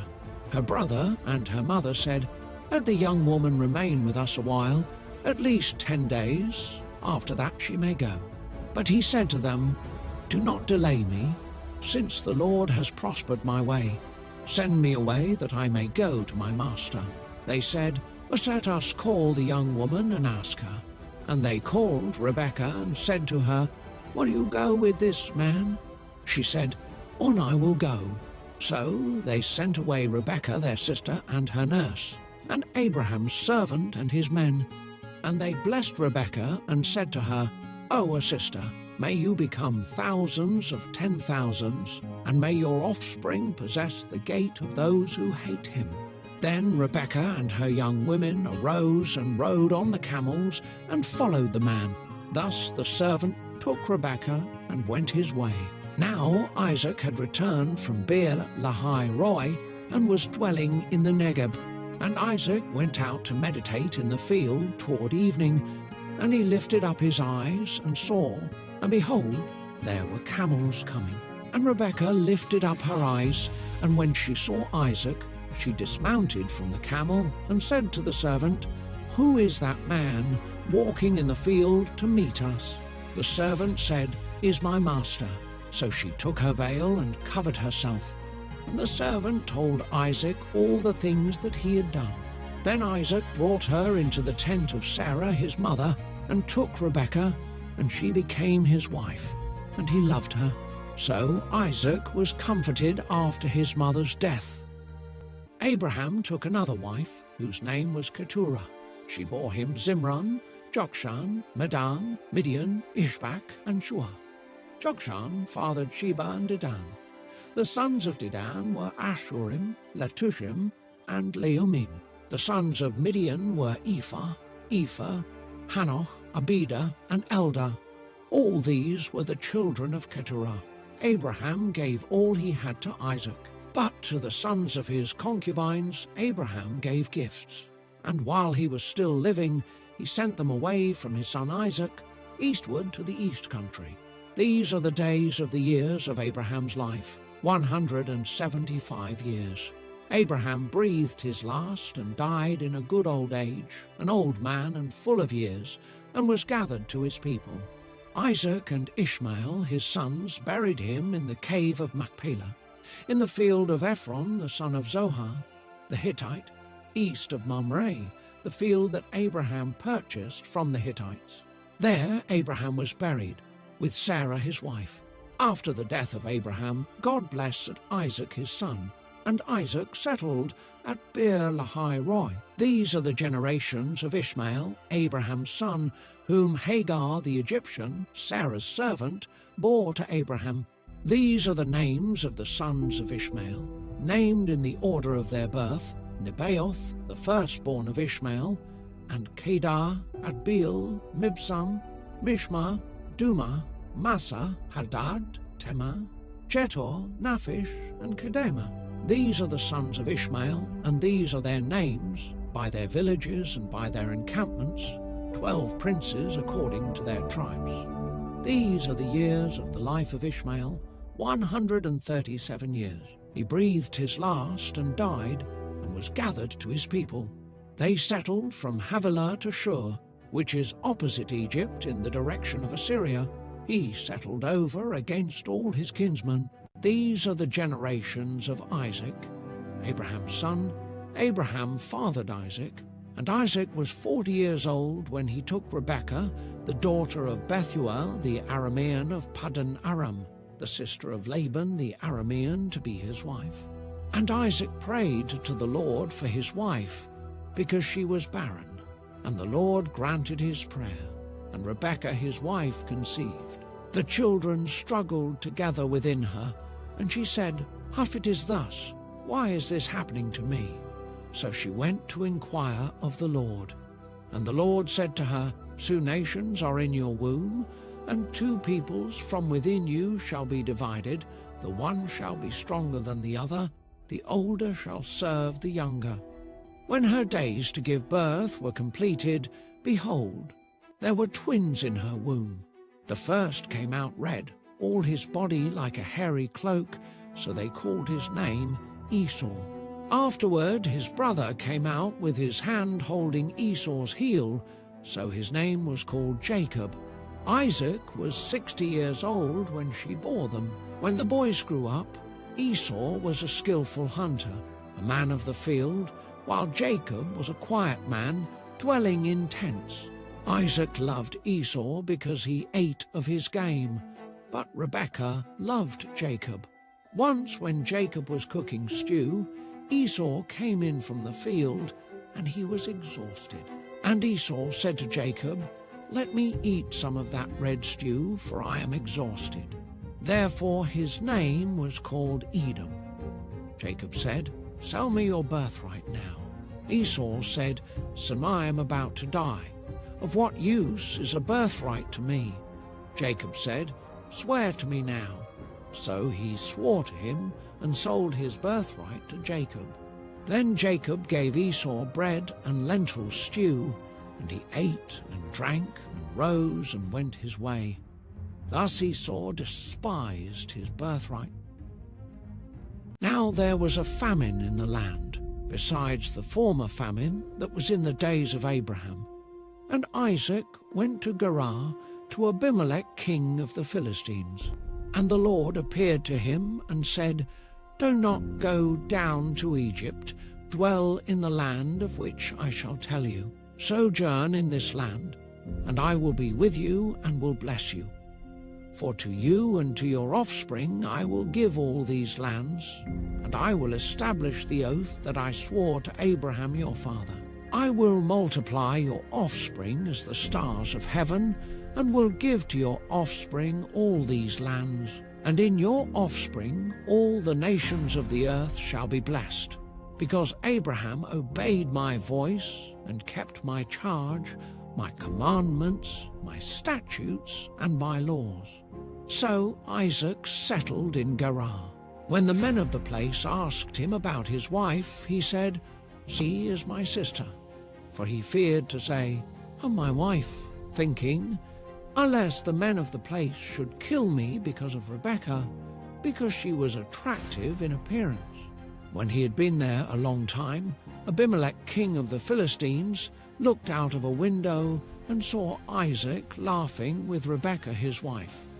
So Abimelech called Isaac and said, "She is your wife. How then could you say, 'She is my sister'?" Isaac said to him, "Because I thought, lest I die because of her." Abimelech said, "What is this you have done to us?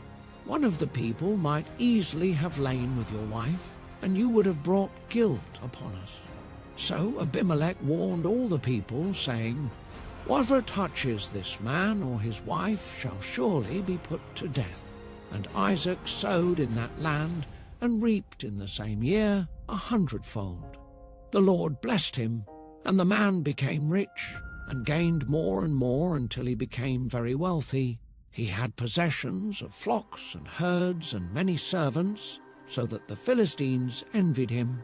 Now the Philistines had stopped and filled with earth all the wells that his father's servants had dug in the days of Abraham his father. And Abimelech said to Isaac, "Go away from us, for you are much mightier than we." So Isaac departed from there, and encamped in the valley of Gerar, and settled there. And Isaac dug again the wells of water that had been dug in the days of Abraham his father, which the Philistines had stopped after the death of Abraham. And he gave them the names that his father had given them. But when Isaac's servants dug in the valley, and found there a well of spring water, the herdsmen of Gerar quarrelled with Isaac's herdsmen, saying, "Water is ours." So he called the name of the well Esek, because they contended with him. Then they dug another well, and they quarrelled over that also. So he called its name Sitnah. And he moved from there and dug another well, and they did not quarrel over it. So he called its name Rehoboth, saying, "For now the Lord has made room for us, and we shall be fruitful in the land." From there he went up to Beersheba, and the Lord appeared to him the same night and said, "I am the God of Abraham your father. Fear not, for I am with you, and will bless you and multiply your offspring for my servant Abraham's sake." So he built an altar there, and called upon the name of the Lord, and pitched his tent there. And there Isaac's servants dug a well. When Abimelech went to him from Gerar with Ahuzath his adviser, and Phicol the commander of his army, Isaac said to them, "Why have you come to me, seeing that you hate me and have sent me away from you?" They said, "We see plainly that the Lord has been with you."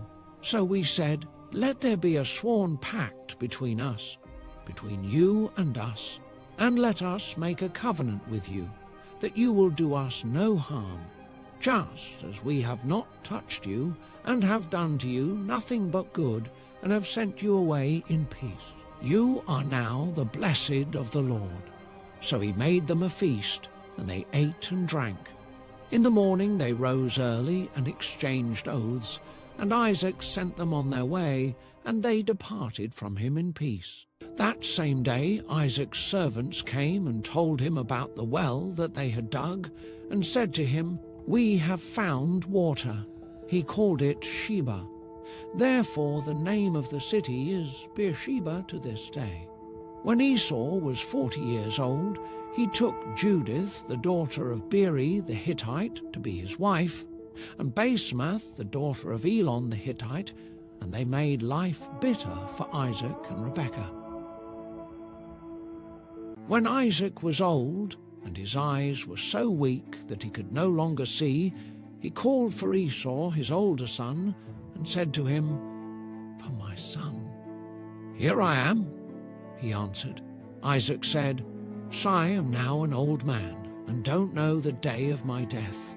Now then, get your equipment, your quiver and bow, and go out to the open country to hunt some wild game for me. Prepare me the kind of tasty food I like, and bring it to me to eat, so that I may give you my blessing before I die." Now Rebekah was listening as Isaac spoke to his son Esau.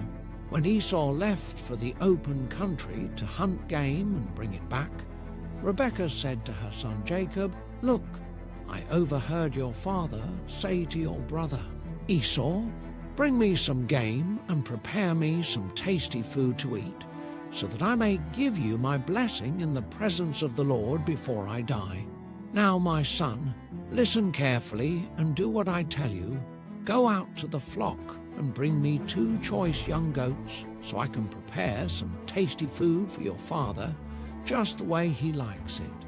Then take it to your father to eat, so that he may give you his blessing before he dies." Jacob said to Rebekah his mother, My brother Esau is a hairy man, while I have smooth skin. What if my father touches me? I would appear to be tricking him and would bring down a curse on myself rather than a blessing." His mother said to him, "My son, let the curse fall on me. Just do what I say. Go and get them for me." So he went and got them and brought them to his mother, and she prepared some tasty food, just the way his father liked it. Then Rebekah took the best clothes of Esau, her older son, which she had in the house, and put them on her younger son Jacob. She also covered his hands and the smooth part of his neck with the goatskins. Then she handed to her son Jacob the tasty food and the bread she had made. He went to his father and said, My father?" "Yes, my son," he answered. "Who is it?" Jacob said to his father, "I am Esau, your firstborn. I have done as you told me. Please sit up and eat some of my game, so that you may give me your blessing." Isaac asked his son, "How did you find it so quickly, my son?" "The Lord your God gave me success," he replied. Then Isaac said to Jacob, "Come near so I can touch you, my son, to know whether you really are my son Esau or not." Jacob went close to his father Isaac, who touched him and said, "The voice is the voice of Jacob, but the hands are the hands of Esau." He did not recognize him, for his hands were hairy like those of his brother Esau, so he proceeded to bless him. "Are you really my son Esau?" he asked. "I am," he replied. Then he said, "For my son, bring me some of your gain to eat, so that I may give you my blessing." Jacob brought it to him, and he ate, and he brought some wine, and he drank. Then his father Isaac said to him, "Come here, my son, and kiss me." So he went to him and kissed him. When Isaac caught the smell of his clothes, he blessed him and said, "Ah, the smell of my son is like the smell of a field that the Lord has blessed. May God give you heaven's dew and earth's richness, an abundance of grain and new wine. May nations serve you and peoples bow down to you. Be lord over your brothers, and may the sons of your mother bow down to you.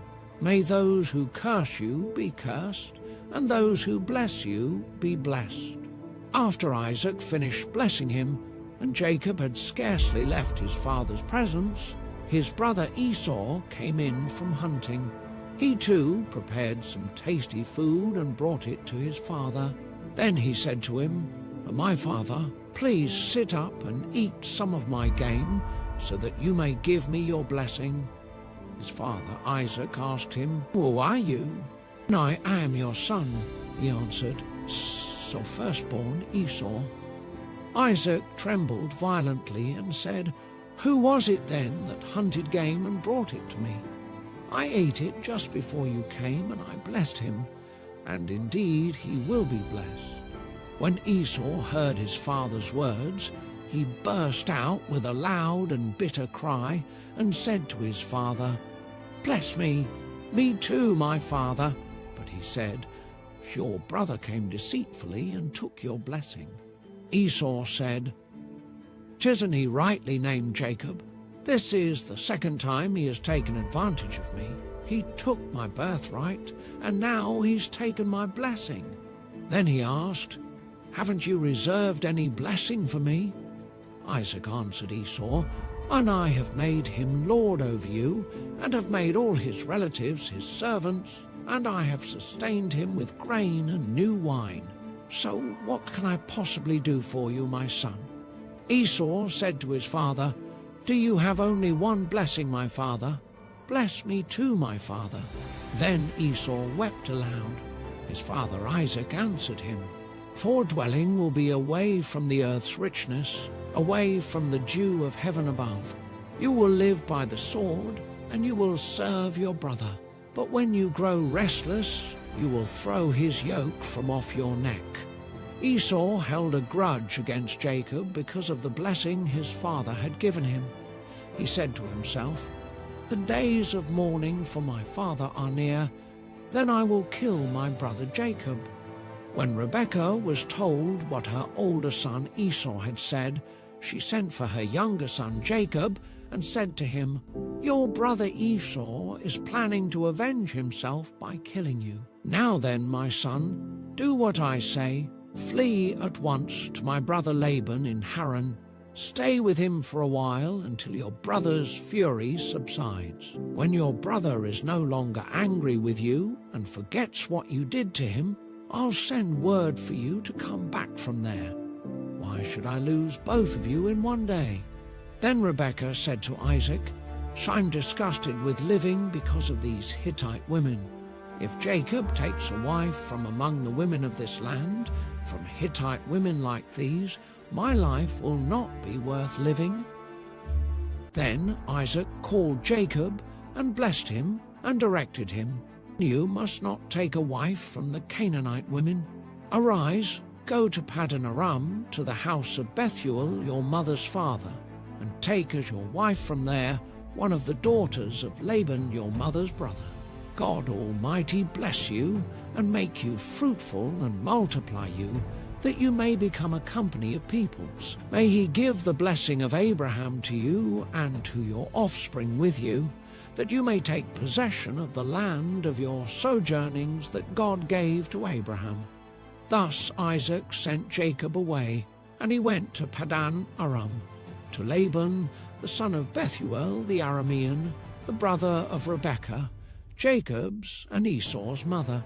Now Esau saw that Isaac had blessed Jacob and sent him away to Paddan Aram to take a wife from there, and that, as he blessed him, he directed him, "You must not take a wife from the Canaanite women," and that Jacob had obeyed his father and his mother and gone to Paddan Aram.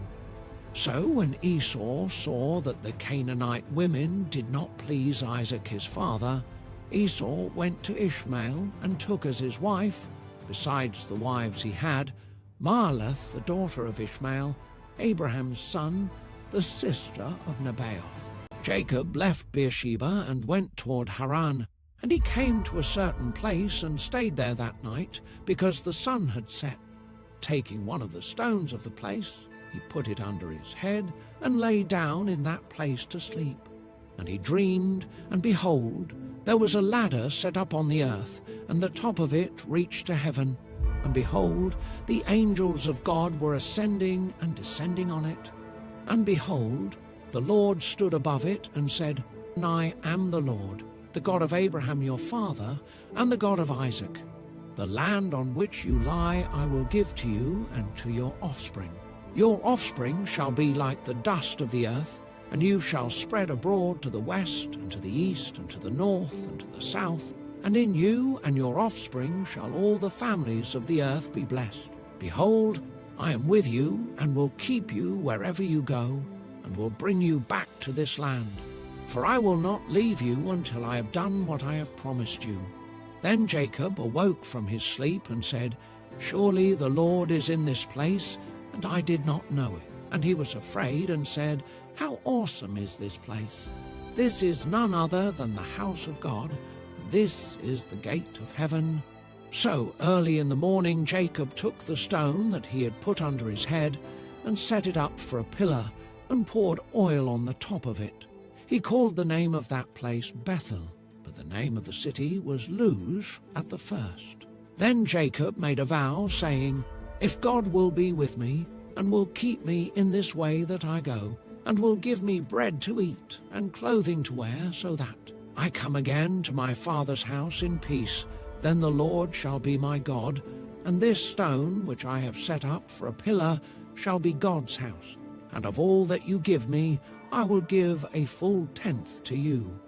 Then Jacob went on his journey and came to the land of the people of the east. As he looked, he saw a well in the field, and behold, 3 flocks of sheep lying beside it, for out of that well the flocks were watered. The stone on the well's mouth was large, and when all the flocks were gathered there, the shepherds would roll the stone from the mouth of the well and water the sheep, and put the stone back in its place over the mouth of the well. Jacob said to them, "My brothers, where do you come from?" They said, "We are from Haran." He said to them, "Do you know Laban the son of Nahor?" They said, "We know him." He said to them, "Is it well with him?" They said, "It is well. And see, Rachel his daughter is coming with the sheep." He said, "Behold, it is still high day. It is not time for the livestock to be gathered together. Water the sheep and go, pasture them." But they said, "We cannot until all the flocks are gathered together and the stone is rolled from the mouth of the well. Then we water the sheep." While he was still speaking with them, Rachel came with her father's sheep, for she was a shepherdess. Now as soon as Jacob saw Rachel the daughter of Laban his mother's brother, and the sheep of Laban his mother's brother, Jacob came near and rolled the stone from the well's mouth, and watered the flock of Laban his mother's brother.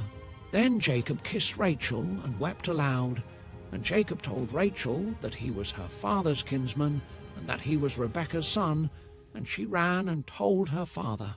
As soon as Laban heard the news about Jacob, his sister's son, he ran to meet him, and embraced him, and kissed him, and brought him to his house. Jacob told Laban all these things, and Laban said to him, "Surely you are my bone and my flesh." And he stayed with him a month. Then Laban said to Jacob, "Because you are my kinsman, should you therefore serve me for nothing?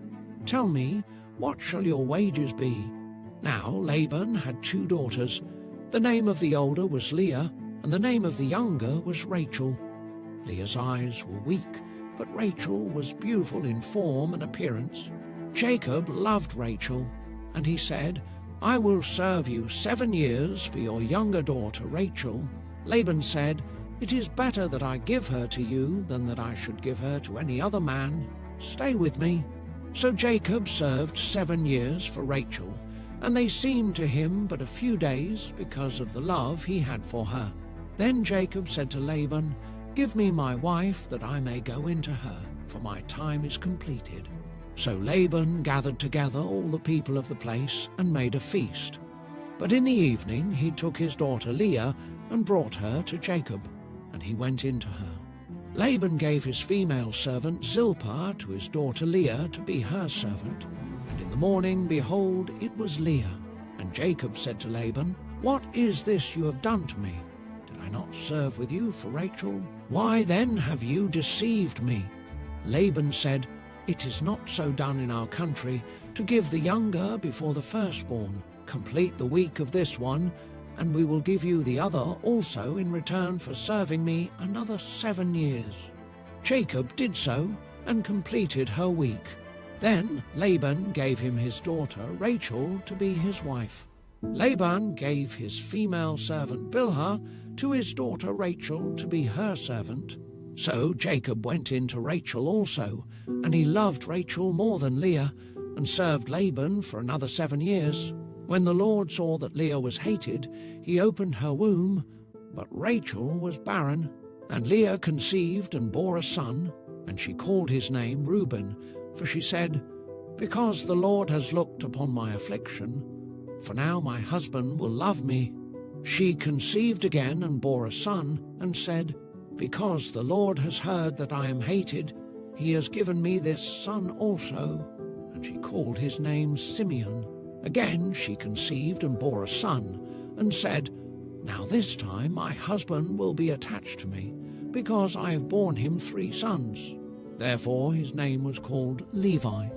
And she conceived again and bore a son, and said, "This time I will praise the Lord."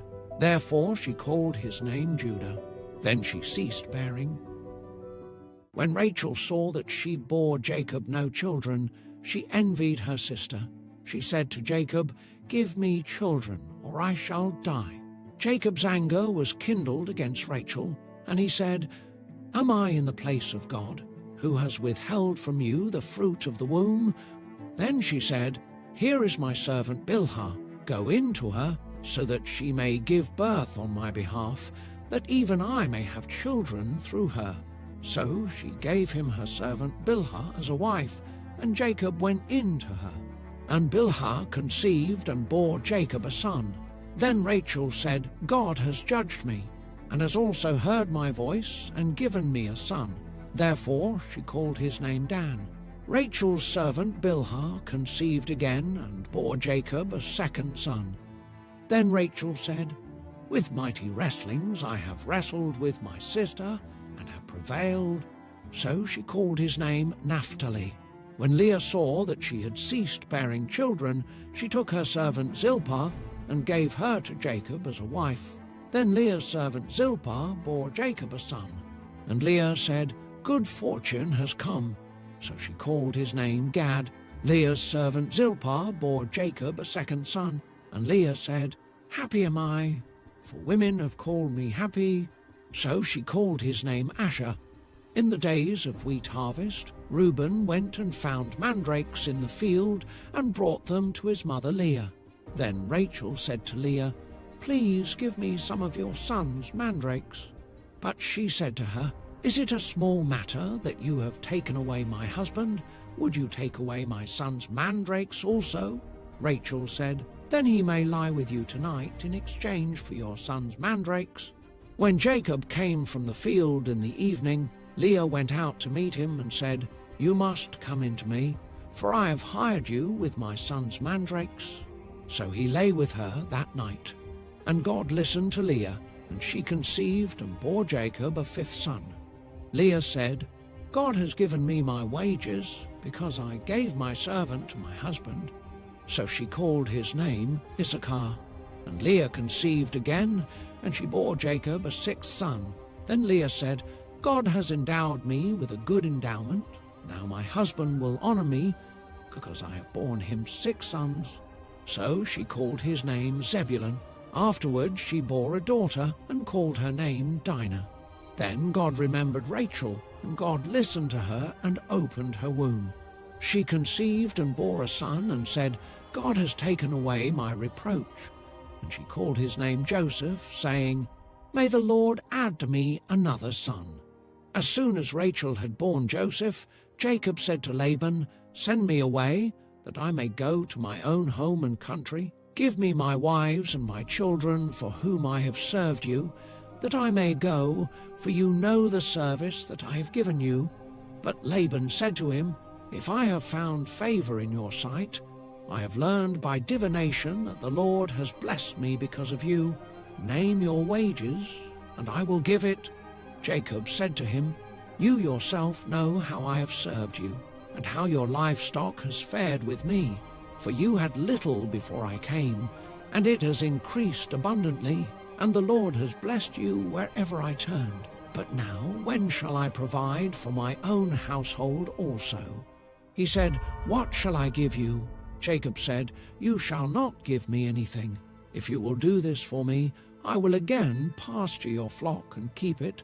Let me pass through all your flock today, removing from it every speckled and spotted sheep and every black lamb, and the spotted and speckled among the goats, and they shall be my wages. So my honesty will answer for me later, when you come to look into my wages with you. Every one that is not speckled and spotted among the goats, and black among the lambs, if found with me, shall be counted stolen." Laban said, "Good, let it be as you have said." But that day Laban removed the male goats that were striped and spotted, and all the female goats that were speckled and spotted, every one that had white on it, and every lamb that was black, and put them in the charge of his sons. And he set a distance of 3 days' journey between himself and Jacob pastured the rest of Laban's flock. Then Jacob took fresh sticks of poplar and almond and plane trees and peeled white streaks in them, exposing the white of the sticks. He set the sticks that he had peeled in front of the flocks in the troughs, that is, the watering places, where the flocks came to drink. And since they bred when they came to drink, the flocks bred in front of the sticks, and so the flocks brought forth striped, speckled, and spotted. And Jacob separated the lambs and set the faces of the flocks toward the striped, and all the black in the flock of Laban. He put his own droves apart, and did not put them with Laban's flock. Whenever the stronger of the flock were breeding, Jacob would lay the sticks in the troughs before the eyes of the flock, that they might breed among the sticks. But for the feebler of the flock he would not lay them there. So the feebler would be Laban's, and the stronger Jacob's. Thus the man increased greatly, and had large flocks, female servants and male servants, and camels and donkeys. Now Jacob heard that the sons of Laban were saying, "Jacob has taken all that was our father's, and from what was our father's he has gained all this wealth." And Jacob saw that Laban did not regard him with favor as before. Then the Lord said to Jacob, "Return to the land of your fathers and to your kindred, and I will be with you." So Jacob sent and called Rachel and Leah into the field where his flock was, and said to them, "I see that your father does not regard me with favor as he did before, but the God of my father has been with me. You know that I have served your father with all my strength, yet your father has cheated me and changed my wages 10 times. But God did not permit him to harm me. If he said, 'The spotted shall be your wages,' then all the flock bore spotted, and if he said, 'The striped shall be your wages,' then all the flock bore striped. Thus God has taken away the livestock of your father and given them to me. In the breeding season of the flock, I lifted up my eyes and saw in a dream that the goats that mated with the flock were striped, spotted, and mottled. Then the angel of God said to me in the dream, 'Jacob,' and I said, 'Here I am.' And he said, 'Lift up your eyes and see, all the goats that mate with the flock are striped, spotted, and mottled. For I have seen all that Laban is doing to you. I am the God of Bethel, where you anointed a pillar and made a vow to me. Now arise, go out from this land and return to the land of your kindred.' Then Rachel and Leah answered and said to him, 'Is there any portion or inheritance left to us in our father's house? Are we not regarded by him as foreigners? For he has sold us, and he has indeed devoured our money. All the wealth that God has taken away from our father belongs to us and to our children. Now then, whatever God has said to you, do.' So Jacob arose and set his sons and his wives on camels. He drove away all his livestock, all his property that he had gained, the livestock in his possession that he had acquired in Paddan Aram, to go to the land of Canaan to his father Isaac. Laban had gone to shear his sheep, and Rachel stole her father's household gods. And Jacob tricked Laban the Aramean by not telling him that he intended to flee. He fled with all that he had, and arose, and crossed the Euphrates, and set his face toward the hill country of Gilead. When it was told Laban on the third day that Jacob had fled, he took his kinsman with him, and pursued him for 7 days, and followed close after him into the hill country of Gilead. But God came to Laban the Aramean in a dream by night, and said to him, "Be careful not to say anything to Jacob, either good or bad." And Laban overtook Jacob. Now Jacob had pitched his tent in the hill country, and Laban with his kinsmen pitched tents in the hill country of Gilead. And Laban said to Jacob, "What have you done, that you have tricked me and driven away my daughters like captives of the sword? Why did you flee secretly and trick me, and did not tell me, so that I might have sent you away with mirth and songs, with tambourine and lyre? And why did you not permit me to kiss my sons and my daughters farewell? Now you have done foolishly. It is in my power to do you harm. But the God of your father spoke to me last night, saying, 'Be careful not to say anything to Jacob, either good or bad.' And now you have gone away because you longed greatly for your father's house. But why did you steal my gods?" Jacob answered and said to Laban, "Because I was afraid, for I thought that you would take your daughters from me by force. Anyone with whom you find your gods shall not live. In the presence of our kinsmen, point out what I have that is yours, and take it." Now Jacob did not know that Rachel had stolen them. So Laban went into Jacob's tent, and into Leah's tent, and into the tent of the 2 female servants, but he did not find them. And he went out of Leah's tent and entered Rachel's. Now Rachel had taken the household gods, and put them in the camel's saddle, and sat on them. Laban felt all about the tent, but did not find them. And she said to her father, "Let not my lord be angry that I cannot rise before you, for the way of women is upon me." So he searched, but did not find the household gods. Then Jacob became angry and berated Laban. Jacob said to Laban, "What is my offense? What is my sin, that you have hotly pursued me? For you have felt through all my goods. What have you found of all your household goods? Set it here before my kinsmen and your kinsmen, that they may decide between us two. These 20 years I have been with you. Your ewes and your female goats have not miscarried, and I have not eaten the rams of your flocks. What was torn by wild beasts I did not bring to you. I bore the loss of it myself. From my hand you required it, whether stolen by day or stolen by night. There I was. By day the heat consumed me, and the cold by night, and my sleep fled from my eyes. These 20 years I have been in your house. I served you 14 years for your 2 daughters, and 6 years for your flock, and you have changed my wages 10 times. If the God of my father, the God of Abraham and the fear of Isaac, had not been on my side, surely now you would have sent me away empty-handed. God saw my affliction and the labor of my hands, and rebuked you last night." Then Laban answered and said to Jacob, "The daughters are my daughters, the children are my children, the flocks are my flocks, and all that you see is mine. But what can I do this day for these my daughters, or for their children whom they have borne? Come now, let us make a covenant, you and I, and let it be a witness between you and me." So Jacob took a stone and set it up as a pillar. And Jacob said to his kinsmen, "Gather stones." And they took stones and made a heap, and they ate there by the heap. Laban called it Jegar Sahadutha, but Jacob called it Galeed. Laban said, "This heap is a witness between you and me today." Therefore he named it Galeed, and Mizpah, for he said, "The Lord watch between you and me, when we are out of one another's sight.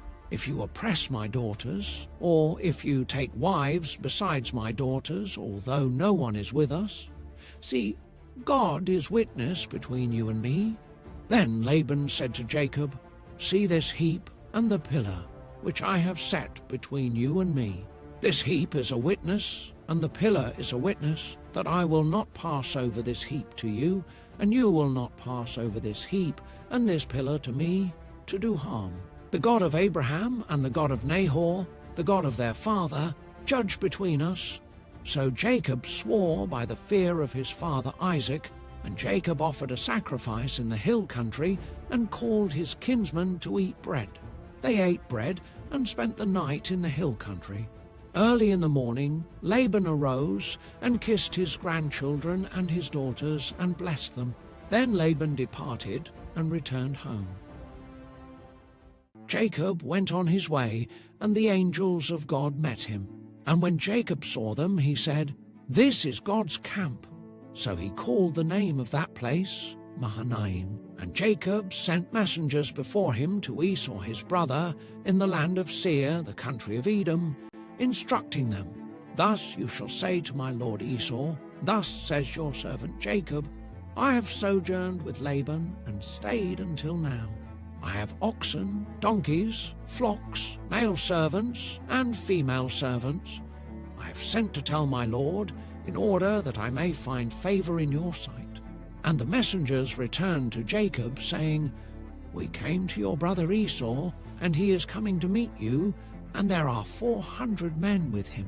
Then Jacob was greatly afraid and distressed. He divided the people who were with him, and the flocks and herds and camels, into 2 camps, thinking, "If Esau comes to the one camp and attacks it, then the camp that is left will escape." And Jacob said, "O God of my father Abraham, and God of my father Isaac, O Lord, who said to me, Return to your country and to your kindred, that I may do you good. I am not worthy of the least of all the deeds of steadfast love and all the faithfulness that you have shown to your servant, for with only my staff I crossed this Jordan, and now I have become 2 camps. Please deliver me from the hand of my brother, from the hand of Esau, for I fear him, that he may come and attack me, the mothers with the children. But you said, I will surely do you good, and make your offspring as the sand of the sea, which cannot be numbered for multitude." So he stayed there that night, and from what he had with him, he took a present for his brother Esau, 200 female goats and 20 male goats, 200 ewes and 20 rams, 30 milking camels and their calves, 40 cows and 10 bulls, 20 female donkeys and 10 male donkeys. These he handed over to his servants, every drove by itself, and said to his servants, "Pass on ahead of me, and put a space between drove and drove." He instructed the first, "When Esau my brother meets you and asks you, 'To whom do you belong? Where are you going? And whose are these ahead of you?' Then you shall say, 'They belong to your servant Jacob. They are a present sent to my lord Esau. And moreover, he is behind us.'" He likewise instructed the second and the third, and all who followed the droves, "You shall say the same thing to Esau when you find him, and you shall say, 'Moreover, your servant Jacob is behind us.'" For he thought, "I may appease him with the present that goes ahead of me, and afterward I shall see his face. Perhaps he will accept me." So the present passed on ahead of him, and he himself stayed that night in the camp. The same night he arose and took his 2 wives, his 2 female servants, and his 11 children, and crossed the ford of the Jabbok. He took them and sent them across the stream, and everything else that he had. And Jacob was left alone, and a man wrestled with him until the breaking of the day. When the man saw that he did not prevail against Jacob, he touched his hip socket, and Jacob's hip was put out of joint as he wrestled with him. Then he said, "Let me go, for the day has broken." But Jacob said, "I will not let you go unless you bless me." And he said to him, "What is your name?" And he said, "Jacob." Then he said, "Your name shall no longer be called Jacob, but Israel, for you have striven with God and with men, and have prevailed." Then Jacob asked him, "Please tell me your name." But he said, "Why is it that you ask my name?" And there he blessed him. So Jacob called the name of the place Peniel, saying, "For I have seen God face to face, and yet my life has been delivered." The sun rose upon him as he passed Penuel, limping because of his hip. Therefore to this day the people of Israel do not eat the sinew of the thigh that is on the hip socket, because he touched the socket of Jacob's hip on the sinew of the thigh. And Jacob lifted up his eyes and looked, and behold, Esau was coming, and 400 men with him. So he divided the children among Leah and Rachel, and the 2 female servants. And he put the servants with their children in front, then Leah with her children, and Rachel and Joseph last of all. He himself went on before them, bowing himself to the ground 7 times, until he came near to his brother. But Esau ran to meet him, and embraced him, and fell on his neck, and kissed him, and they wept. And when Esau lifted up his eyes and saw the women and children, he said, "Who are these with you?" Jacob said, "The children whom God has graciously given your servant." Then the servants drew near, they and their children, and bowed down. Leah likewise and her children drew near and bowed down. And last Joseph and Rachel drew near, and they bowed down. Esau said, "What do you mean by all this company that I met?" Jacob answered, "To find favor in the sight of my Lord." But Esau said, "I have enough, my brother. Keep what you have for yourself." Jacob said, "No, please. If I have found favor in your sight, then accept my present from my hand. For I have seen your face, which is like seeing the face of God, and you have accepted me. Please accept my blessing that is brought to you, because God has dealt graciously with me, and because I have enough." Thus he urged him, and he took it. Then Esau said, "Let us journey on our way, and I will go ahead of you." But Jacob said to him, "My Lord knows that the children are frail, and that the nursing flocks and herds are a care to me. If they are driven hard for one day, all the flocks will die. Let my Lord pass on ahead of his servant, and I will lead on slowly, at the pace of the livestock that are ahead of me, and at the pace of the children, until I come to my Lord in Seir." So Esau said, "Let me leave with you some of the people who are with me." But he said, "What need is there? Let me find favor in the sight of my Lord." So Esau returned that day on his way to Seir. But Jacob journeyed to Succoth, and built himself a house, and made booths for his livestock.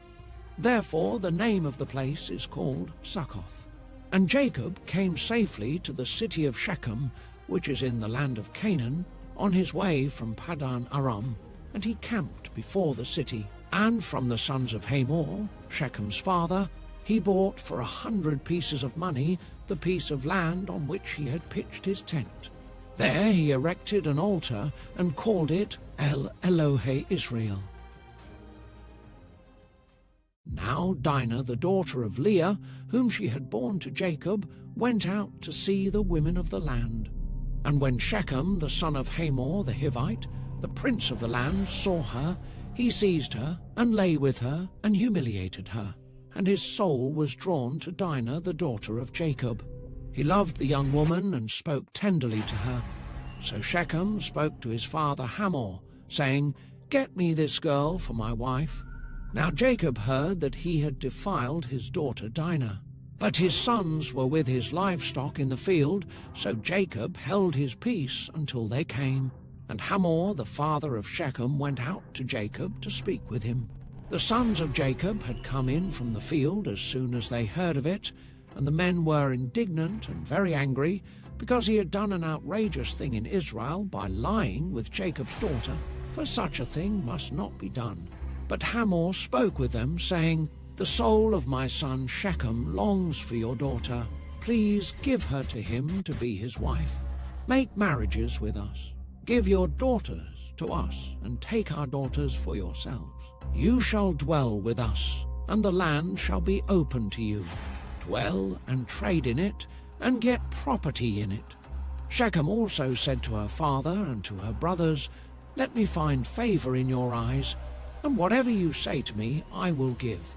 Ask me for as great a bride price and gift as you will, and I will give whatever you say to me. Only give me the young woman to be my wife." The sons of Jacob answered Shechem and his father Hamor deceitfully, because he had defiled their sister Dinah. They said to them, "We cannot do this thing, to give our sister to one who is uncircumcised, for that would be a disgrace to us. Only on this condition will we agree with you, that you will become as we are by every male among you being circumcised. Then we will give our daughters to you, and we will take your daughters to ourselves, and we will dwell with you and become one people. But if you will not listen to us and be circumcised, then we will take our daughter, and we will be gone." Their words pleased Hamor and Hamor's son Shechem, and the young man did not delay to do the thing, because he delighted in Jacob's daughter. Now he was the most honored of all his father's house. So Hamor and his son Shechem came to the gate of their city and spoke to the men of their city, saying, "These men are at peace with us. Let them dwell in the land and trade in it. For behold, the land is large enough for them. Let us take their daughters as wives, and let us give them our daughters. Only on this condition will the men agree to dwell with us to become one people, when every male among us is circumcised as they are circumcised. Will not their livestock, their property, and all their beasts be ours? Only let us agree with them, and they will dwell with us." And all who went out of the gate of his city listened to Hamor and his son Shechem, and every male was circumcised, all who went out of the gate of his city. On the third day, when they were sore, two of the sons of Jacob, Simeon and Levi, Dinah's brothers, took their swords and came against the city while it felt secure, and killed all the males. They killed Hamor and his son Shechem with the sword, and took Dinah out of Shechem's house and went away. The sons of Jacob came upon the slain and plundered the city, because they had defiled their sister. They took their flocks and their herds, their donkeys, and whatever was in the city and in the field, all their wealth, all their little ones and their wives, all that was in the houses, they captured and plundered. Then Jacob said to Simeon and Levi, "You have brought trouble on me by making me stink to the inhabitants of the land, the Canaanites and the Perizzites. My numbers are few, and if they gather themselves against me and attack me, I shall be destroyed, both I and my household." But they said, "Should he treat our sister like a prostitute?" God said to Jacob, "Arise, go up to Bethel and dwell there. Make an altar there to the God who appeared to you when you fled from your brother Esau." So Jacob said to his household and to all who were with him, "Put away the foreign gods that are among you, and purify yourselves and change your garments. Then let us arise and go up to Bethel, so that I may make there an altar to the God who answers me in the day of my distress, and has been with me wherever I have gone." So they gave to Jacob all the foreign gods that they had, and the rings that were in their ears. Jacob hid them under the terebinth tree that was near Shechem, and as they journeyed, a terror from God fell upon the cities that were around them, so that they did not pursue the sons of Jacob. And Jacob came to Luz, that is, Bethel, which is in the land of Canaan, he and all the people who were with him. And there he built an altar, and called the place El-Bethel, because there God had revealed himself to him when he fled from his brother. And Deborah, Rebekah's nurse, died, and she was buried under an oak below Bethel. So he called its name Allon-Bachuth. God appeared to Jacob again when he came from Paddan Aram, and blessed him. And God said to him, "Your name is Jacob, no longer shall your name be called Jacob, but Israel shall be your name." So he called his name Israel. And God said to him, "I am God Almighty, be fruitful and multiply. A nation and a company of nations shall come from you, and kings shall come from your own body. The land that I gave to Abraham and Isaac I will give to you, and I will give the land to your offspring after you, Then God went up from him in the place where he had spoken with him, and Jacob set up a pillar in the place where he had spoken with him, a pillar of stone. He poured out a drink offering on it and poured oil on it. So Jacob called the name of the place where God had spoken with him Bethel. Then they journeyed from Bethel. When they were still some distance from Ephrath, Rachel went into labor, and she had hard labor. And when her labor was at its hardest, the midwife said to her, "Do not fear, for you have another son." And as her soul was departing, for she was dying, she called his name Benoni, but his father called him Benjamin. So Rachel died, and she was buried on the way to Ephrath, that is Bethlehem, and Jacob set up a pillar over her tomb. It is the pillar of Rachel's tomb, which is there to this day. Israel journeyed on and pitched his tent beyond the Tower of Eder. While Israel lived in that land, Reuben went and lay with Bilhah his father's concubine, and Israel heard of it. Now the sons of Jacob were 12, the sons of Leah, Reuben Jacob's firstborn, Simeon, Levi, Judah, Issachar, and Zebulun, the sons of Rachel, Joseph, and Benjamin, the sons of Bilhah, Rachel's servant, Dan and Naphtali, the sons of Zilpah, Leah's servant, Gad and Asher. These were the sons of Jacob who were born to him in Paddan Aram. And Jacob came to his father Isaac at Mamre, or Kiriath Arba, that is Hebron, where Abraham and Isaac had sojourned. Now the days of Isaac were 180 years. And Isaac breathed his last, and he died and was gathered to his people, old and full of days, and his sons Esau and Jacob buried him. These are the generations of Esau, that is, Edom. Esau took his wives from the Canaanites, Adah, the daughter of Elon the Hittite, Aholibamah, the daughter of Anah, the daughter of Zibeon the Hivite, and Basemath, Ishmael's daughter, the sister of Nebaioth. And Ar bore to Esau Eliphaz, Basemath bore Royal, and Aholibamah bore Jush, Jalam, and Korah. These are the sons of Esau who were born to him in the land of Canaan. Then Esau took his wives, his sons, his daughters, and all the members of his household, his livestock, all his beasts, and all his property that he had acquired in the land of Canaan. He went into a land away from his brother Jacob, for their possessions were too great for them to dwell together. The land of their sojournings could not support them because of their livestock. So Esau settled in the hill country of Seir. Esau is Edom. These are the generations of Esau, the father of the Edomites in the hill country of Seir. These are the names of Esau's sons: Eliphaz, the son of Adah, the wife of Esau; Reuel, the son of Basemath, the wife of Esau. The sons of Eliphaz were Taman, Omar, Zepho, Gatam, and Kenaz.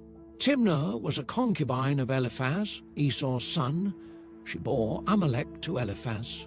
These are the sons of Adah, Esau's wife. These are the sons of Royal, Nahath, Zerah, Shammah, and Mizah. These are the sons of Basemath, Esau's wife. These are the sons of Aholibamah, the daughter of Anah, the daughter of Zibeon, Esau's wife. She bore to Esau Jush, Jalam, and Korah. These are the chiefs of the sons of Esau, the sons of Eliphaz, the firstborn of Esau, the chiefs Taman, Omar, Zepho, Kenaz, Korah, Gatam, and Amalek. These are the chiefs of Eliphaz in the land of Edom. These are the sons of Adah. These are the sons of Reuel, Esau's son, the chiefs Nahath, Zerah, Shammah, and Mizah. These are the chiefs of Royal in the land of Edom. These are the sons of Basemath, Esau's wife. These are the sons of Aholibamah, Esau's wife, the chiefs Jush, Jalam, and Korah. These are the chiefs born of Aholibamah, the daughter of Anah, Esau's wife. These are the sons of Esau, that is, Edom, and these are their chiefs. These are the sons of Seir the Horite, the inhabitants of the land: Lotan, Shobal, Zibeon, Anah, Dishon, Ezer, and Dishan. These are the chiefs of the Horites, the sons of Seir in the land of Edom. The sons of Lotan were Hori and Hemam, and Lotan's sister was Timnah. These are the sons of Shobal, Alvan, Manahath, Ebal, Shepho, and Onam. These are the sons of Zibeon, Aya, and Anah. He is the Anah who found the hot springs in the wilderness, as he pastured the donkeys of Zibeon his father. These are the children of Anah, Dishon and Oholibamah, the daughter of Anah. These are the sons of Dishon, Hemdan, Eshban, Ithran, and Sheran. These are the sons of Ezer, Bilhan, Zavan, and Akan. These are the sons of Dishan, Uz, and Aran. These are the chiefs of the Horites, the chiefs Lotan, Shobal, Zibeon, Anah, Dishon, Ezer, and Dishan. These are the chiefs of the Horites, chief by chief in the land of Seir. These are the kings who reigned in the land of Edom, before any king reigned over the Israelites. Bela, the son of Beor, reigned in Edom, the name of his city being Dinhabah. Bela died, and Jobab, the son of Zerah of Bozrah, reigned in his place. Jobab died, and Husham of the land of the Temanites reigned in his place. Husham died, and Hadad, the son of Bedad, who defeated Midian in the country of Moab, reigned in his place, the name of his city being Avith. Hadad died, and Samlah of Masrekah reigned in his place. Samlah died, and Shaul of Rehoboth on the Euphrates reigned in his place.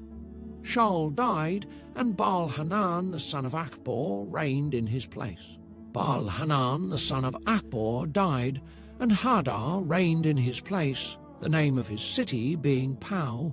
His wife's name was Mehetabel, the daughter of Matred, daughter of Mezahab. These are the names of the chiefs of Esau, according to their clans and their dwelling places, by their names, the chiefs Timnah, Alva, Jetheth, Oholibamah, Elah, Pinon, Kenaz, Teman, Mibzar, Magdiel, and Iram. These are the chiefs of Edom, that is, Esau, the father of Edom, according to their dwelling places in the land of their possession. Jacob lived in the land of his father's sojournings, in the land of Canaan. These are the generations of Jacob. Joseph, being 17 years old, was pasturing the flock with his brothers. He was a boy with the sons of Bilhah and Zilpah, his father's wives. And Joseph brought a bad report of them to their father. Now Israel loved Joseph more than any other of his sons, because he was the son of his old age. And he made him a robe of many colors. But when his brothers saw that their father loved him more than all his brothers, they hated him and could not speak peacefully to him. Now Joseph had a dream, and when he told it to his brothers, they hated him even more. He said to them, "Hear this dream that I have dreamed. Behold, we were binding sheaves in the field, and behold, my sheaf arose and stood upright. And behold, your sheaves gathered around it and bowed down to my sheaf." His brothers said to him, "Are you indeed to reign over us, or are you indeed to rule over us?" So they hated him even more for his dreams and for his words. Then he dreamed another dream and told it to his brothers and said, "Behold, I have dreamed another dream. Behold, the sun, the moon, and 11 stars were bowing down to me." But when he told it to his father and to his brothers, his father rebuked him and said to him, "What is this dream that you have dreamed? Shall I and your mother and your brothers indeed come to bow ourselves to the ground before you?" And his brothers were jealous of him, but his father kept the saying in mind. Now his brothers went to pasture their father's flock near Shechem. And Israel said to Joseph, "Are not your brothers pasturing the flock at Shechem? Come, I will send you to them." And he said to him, "Here I am." So he said to him, "Go now, see if it is well with your brothers and with the flock, and bring me word." So he sent him from the valley of Hebron, and he came to Shechem. And a man found him wandering in the fields, and the man asked him, "What are you seeking?" "I am seeking my brothers," he said. "Tell me, please, where they are pasturing the flock." And the man said, "They have gone away, for I heard them say, 'Let us go to Dothan.'" So Joseph went after his brothers and found them at Dothan. They saw him from afar, and before he came near to them, they conspired against him to kill him. They said to one another, "Here comes this dreamer. Come now, let us kill him and throw him into one of the pits. Then we will say that a fierce animal has devoured him, and we will see what will become of his dreams." But when Reuben heard it, he rescued him out of their hands, saying, "Let us not take his life."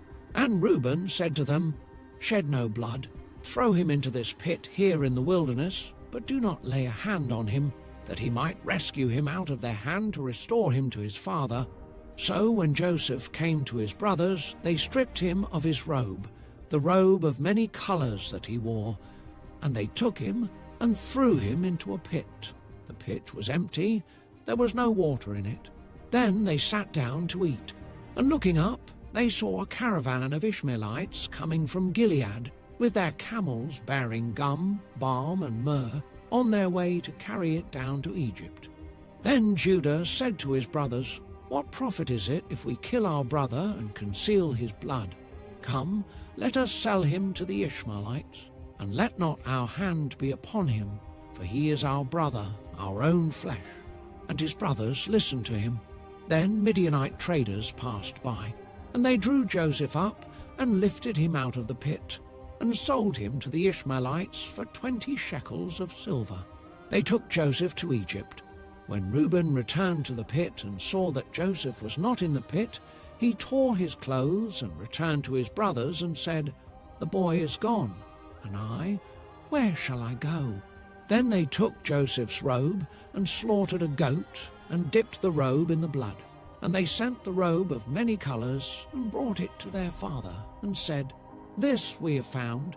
Please identify whether it is your son's robe or not." And he identified it and said, "It is my son's robe. A fierce animal has devoured him. Joseph is without doubt torn to pieces." Then Jacob tore his garments and put sackcloth on his loins and mourned for his son many days. All his sons and all his daughters rose up to comfort him, but he refused to be comforted and said, "No, I shall go down to Sheol to my son, mourning." Thus his father wept for him. Meanwhile, the Midianites had sold him in Egypt to Potiphar, an officer of Pharaoh, the captain of the guard.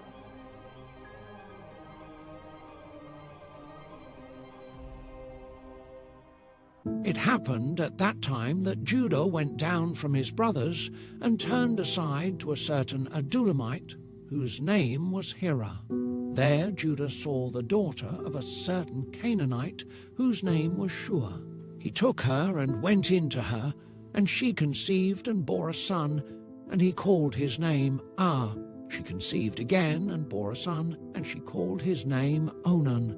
Yet again she bore a son, and she called his name Shelah. Judah was in Chezib when she bore him, and Judah took a wife for his firstborn, and her name was Tamar. But Judah's firstborn, was wicked in the sight of the Lord, and the Lord put him to death. Then Judah said to Onan, "Go in to your brother's wife, and perform the duty of a brother-in-law to her, and raise up offspring for your brother." But Onan knew that the offspring would not be his. So whenever he went in to his brother's wife, he would waste the semen on the ground, so as not to give offspring to his brother. And what he did was wicked in the sight of the Lord, and he put him to death also. Then Judah said to Tamar his daughter-in-law, "Remain a widow in your father's house, till Shelah my son grows up," for he feared that he would die like his brothers. So Tamar went and remained in her father's house. In the course of time, the wife of Judah, Shua's daughter, died. When Judah was comforted, he went up to Timnah to his sheep shearers, he and his friend Hira the Adullamite. And when Tamar was told, "Your father-in-law is going up to Timnah to shear his sheep," she took off her widow garments and covered herself with a veil, wrapping herself up, and sat at the entrance to Enaim, which is on the road to Timnah.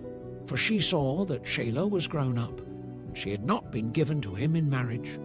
When Judah saw her, he thought she was a prostitute, for she had covered her face. He turned to her at the roadside and said, "Come, let me come in to you," for he did not know that she was his daughter-in-law. She said, "What will you give me that you may come in to me?" He answered, "I will send you a young goat from the flock." And she said, "If you give me a pledge until you send it." He said, "What pledge shall I give you?" She replied, "Your signet and your cord and your staff that is in your hand." So he gave them to her and went in to her, and she conceived by him. Then she arose and went away, and taking off her veil, she put on the garments of her widowhood. When Judah sent the young goat by his friend the Adullamite to take back the pledge from the woman's hand, he did not find her. And he asked the men of the place, "Where is the cult prostitute who was at Enaim at the roadside?" And they said, "No cult prostitute has been here." So he returned to Judah and said, "I have not found her." Also the men of the place said, "No cult prostitute has been here." And Judah replied, "Let her keep the things as her own, or we shall be laughed at.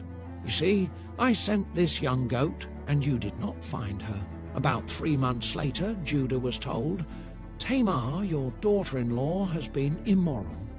Moreover, she is pregnant by immorality." And Judah said, "Bring her out, and let her be burned." As she was being brought out, she sent word to her father-in-law, "By the man to whom these belong, I am pregnant." And she said, "Please identify whose these are, the signet and the cord and the staff." Then Judah identified them and said, "She is more righteous than I, since I did not give her to my son Shelah."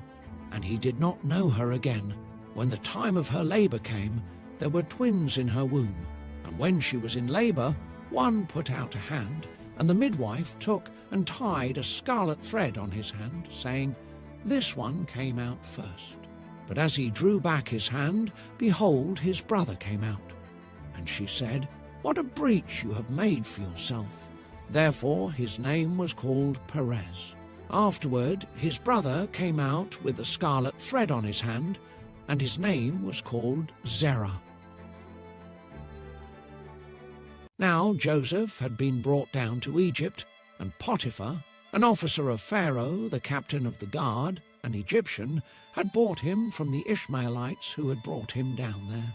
The Lord was with Joseph, and he became a successful man, and he was in the house of his Egyptian master.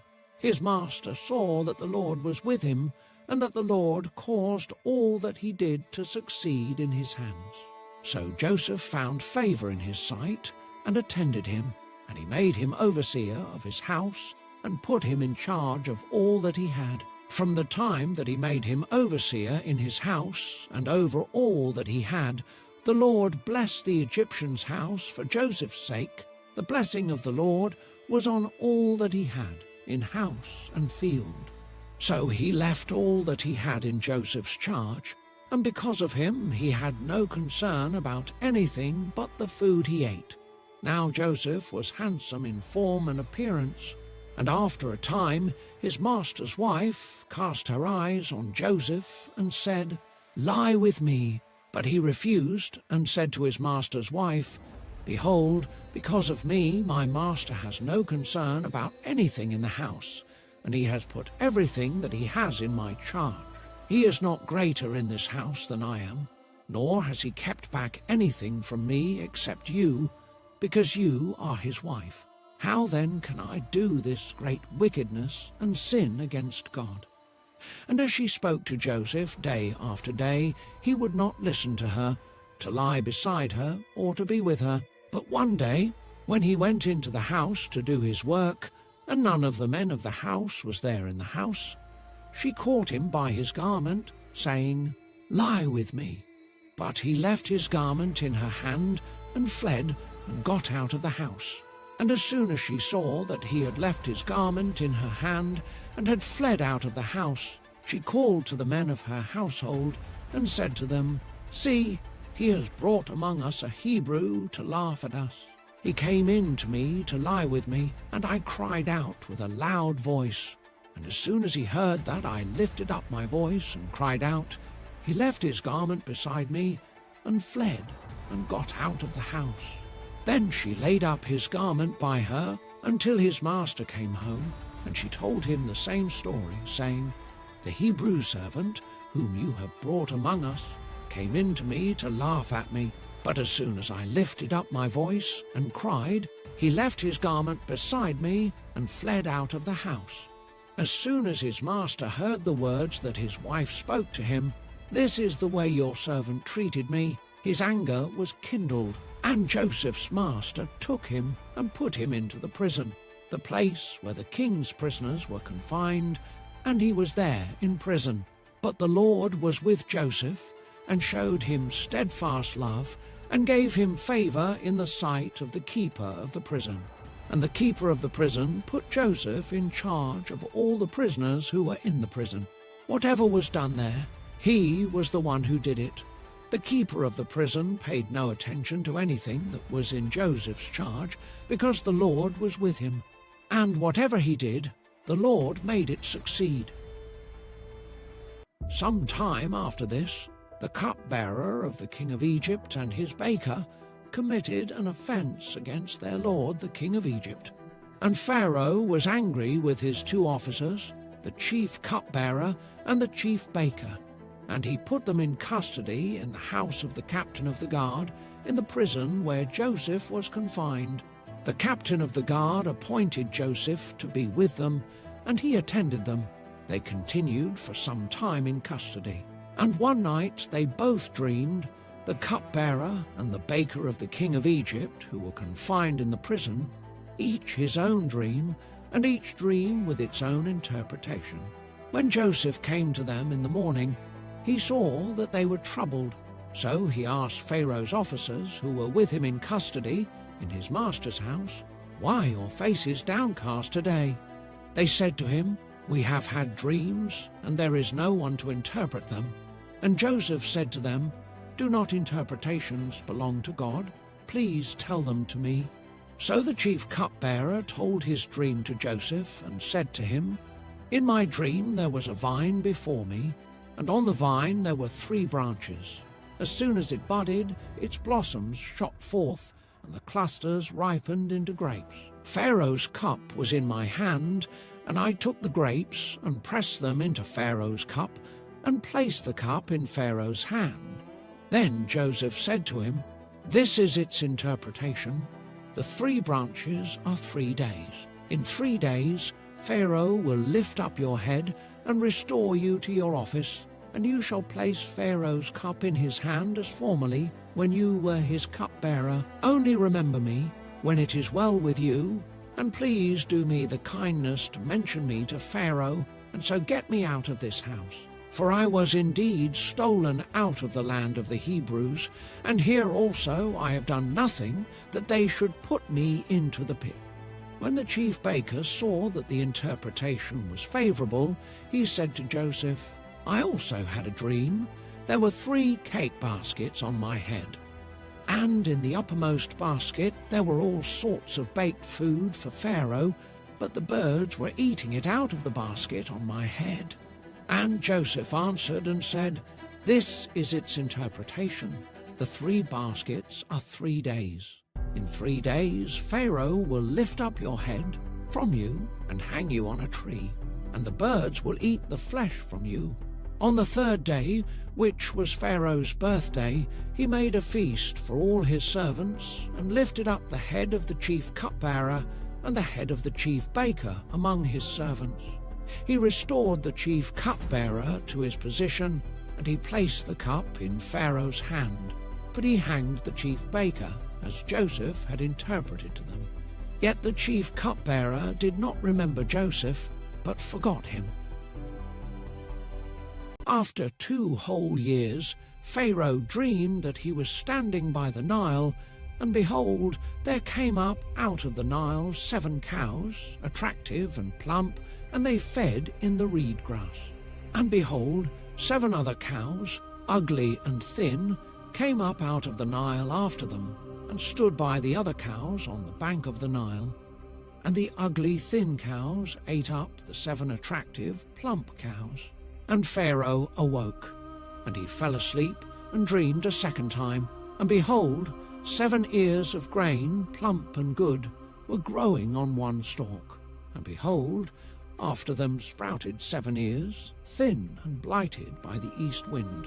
And the thin ears swallowed up the 7 plump, full ears. And Pharaoh awoke, and behold, it was a dream. So in the morning his spirit was troubled, and he sent and called for all the magicians of Egypt and all its wise men. Pharaoh told them his dreams, but there was none who could interpret them to Pharaoh.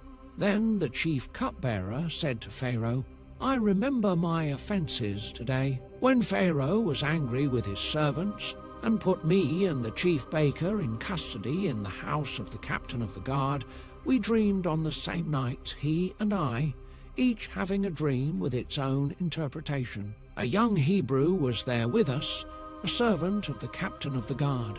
When we told him, he interpreted our dreams to us, giving an interpretation to each man according to his dream. And as he interpreted to us, so it came about. I was restored to my office, and the baker was hanged. Then Pharaoh sent and called Joseph, and they quickly brought him out of the pit. And when he had shaved himself and changed his clothes, he came in before Pharaoh. And Pharaoh said to Joseph, I have had a dream, and there is no one who can interpret it. I have heard it said of you that when you hear a dream, you can interpret it. Joseph answered Pharaoh, It is not in me. God will give Pharaoh a favorable answer. Then Pharaoh said to Joseph, Behold, in my dream I was standing on the banks of the Nile. 7 cows, plump and attractive, came up out of the Nile and fed in the reed grass. 7 other cows came up after them, poor and very ugly and thin, such as I had never seen in all the land of Egypt. And the thin, ugly cows ate up the first 7 plump cows, but when they had eaten them, no one would have known that they had eaten them, for they were still as ugly as at the beginning. Then I awoke. I also saw in my dreams 7 ears growing on one stalk, full and good. 7 ears, withered, thin and blighted by the east wind, sprouted after them, and the thin ears swallowed up the 7 good ears. And I told it to the magicians, but there was no one who could explain it to me. Then Joseph said to Pharaoh, The dreams of Pharaoh are one. God has revealed to Pharaoh what he is about to do. The 7 good cows are 7 years, and the 7 good ears are 7 years. The dreams are one. The 7 lean and ugly cows that came up after them are 7 years, and the 7 empty ears, blighted by the east wind, are also 7 years of famine. It is as I told Pharaoh. God has shown to Pharaoh what he is about to do. There will come 7 years of great plenty throughout all the land of Egypt, but after them there will arise 7 years of famine, and all the plenty will be forgotten in the land of Egypt. The famine will consume the land, and the plenty will be unknown in the land by reason of the famine that will follow, for it will be very severe. And the doubling of Pharaoh's dream means that the thing is fixed by God, and God will shortly bring it about. Now, therefore, let Pharaoh select a discerning and wise man, and set him over the land of Egypt. Let Pharaoh proceed to appoint overseers over the land, and take 1/5 of the produce of the land of Egypt during the 7 plentiful years. And let them gather all the food of these good years that are coming, and store up grain under the authority of Pharaoh for food in the cities, and let them keep it. That food shall be a reserve for the land against the 7 years of famine that are to occur in the land of Egypt, so that the land may not perish through the famine. This proposal pleased Pharaoh and all his servants. And Pharaoh said to his servants, Can we find a man like this, in whom is the Spirit of God? Then Pharaoh said to Joseph, Since God has shown you all this, there is none so discerning and wise as you are. You shall be over my house, and all my people shall order themselves as you command. Only as regards the throne will I be greater than you." And Pharaoh said to Joseph, "See, I have set you over all the land of Egypt." Then Pharaoh took his signet ring from his hand and put it on Joseph's hand, and clothed him in garments of fine linen, and put a gold chain about his neck. And he made him ride in his second chariot, and they called out before him, "Bow the knee." Thus he set him over all the land of Egypt. Moreover, Pharaoh said to Joseph, "I am Pharaoh, and without your consent no one shall lift up hand or foot in all the land of Egypt." And Pharaoh called Joseph's name Zaphenath-Paneah, and he gave him in marriage Asenath, the daughter of Potiphera priest of On. So Joseph went out over the land of Egypt. Joseph was 30 years old when he entered the service of Pharaoh, king of Egypt. And Joseph went out from the presence of Pharaoh and went through all the land of Egypt. During the 7 plentiful years the earth produced abundantly. And he gathered up all the food of these 7 years which occurred in the land of Egypt, and put the food in the cities. He put in every city the food from the fields around it. And Joseph stored up grain in great abundance, like the sand of the sea, until he ceased to measure it, for it could not be measured. Before the year of famine came, 2 sons were born to Joseph. Asenath, the daughter of Potiphera priest of On, bore them to him. Joseph called the name of the firstborn Manasseh. "For," he said, "God has made me forget all my hardship and all my father's house." The name of the second he called Ephraim, "For God has made me fruitful in the land of my affliction." The 7 years of plenty that occurred in the land of Egypt came to an end, and the 7 years of famine began to come, as Joseph had said. There was famine in all lands, but in all the land of Egypt there was bread. When all the land of Egypt was famished, the people cried to Pharaoh for bread. Pharaoh said to all the Egyptians, "Go to Joseph. What he says to you, do." So when the famine had spread over all the land, Joseph opened all the storehouses and sold to the Egyptians, for the famine was severe in the land of Egypt. Moreover, all the earth came to Egypt to Joseph to buy grain, because the famine was severe over all the earth. When Jacob learned that there was grain for sale in Egypt, he said to his sons, "Why do you look at one another?" And he said, "Behold, I have heard that there is grain for sale in Egypt. Go down and buy grain for us there, that we may live and not die." So 10 of Joseph's brothers went down to buy grain in Egypt. But Jacob did not send Benjamin, Joseph's brother, with his brothers, for he feared that harm might happen to him. Thus the sons of Israel came to buy among the others who came, for the famine was in the land of Canaan. Now Joseph was governor over the land. He was the one who sold to all the people of the land.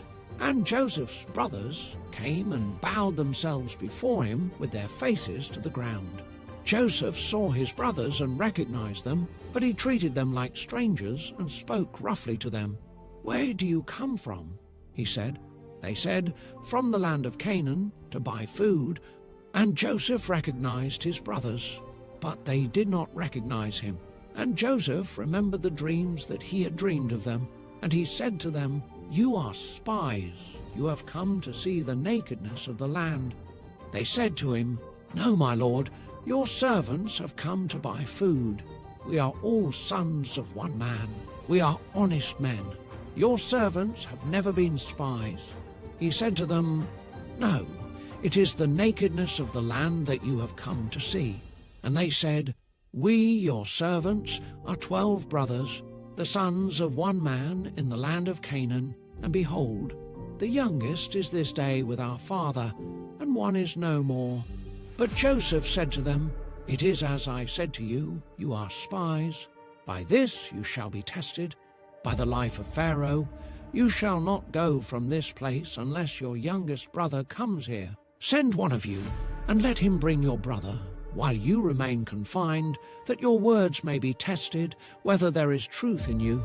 Or else, by the life of Pharaoh, surely you are spies." And he put them all together in custody for 3 days.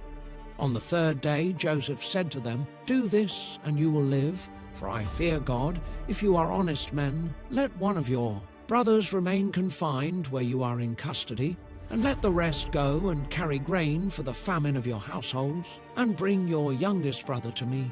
So your words will be verified, and you shall not die." And they did so. Then they said to one another, "In truth we are guilty concerning our brother, in that we saw the distress of his soul when he begged us, and we did not listen. That is why this distress has come upon us." And Reuben answered them, "Did I not tell you not to sin against the boy? But you did not listen. So now there comes a reckoning for his blood." They did not know that Joseph understood them, for there was an interpreter between them. Then he turned away from them and wept, and he returned to them and spoke to them. And he took Simeon from them and bound him before their eyes. And Joseph gave orders to fill their bags with grain, and to replace every man's money in his sack, and to give them provisions for the journey. This was done for them. Then they loaded their donkeys with their grain and departed. And as one of them opened his sack to give his donkey fodder at the lodging place, he saw his money in the mouth of his sack. He said to his brothers, "My money has been put back. Here it is in the mouth of my sack." At this their hearts failed them, and they turned trembling to one another, saying, "What is this that God has done to us?" When they came to Jacob their father in the land of Canaan, they told him all that had happened to them, saying, "The man, the lord of the land, spoke roughly to us and took us to be spies of the land. But we said to him, 'We are honest men. We have never been spies. We are 12 brothers, sons of our father. One is no more, and the youngest is this day with our father in the land of Canaan.' Then the man, the lord of the land, said to us, 'By this I shall know that you are honest men. Leave one of your brothers with me, and take grain for the famine of your households, and go your way. Bring your youngest brother to me. Then I shall know that you are not spies, but honest men. And I will deliver your brother to you, and you shall trade in the land.' As they emptied their sacks, behold, every man's bundle of money was in his sack. And when they and their father saw their bundles of money, they were afraid. And Jacob their father said to them, 'You have bereaved me of my children.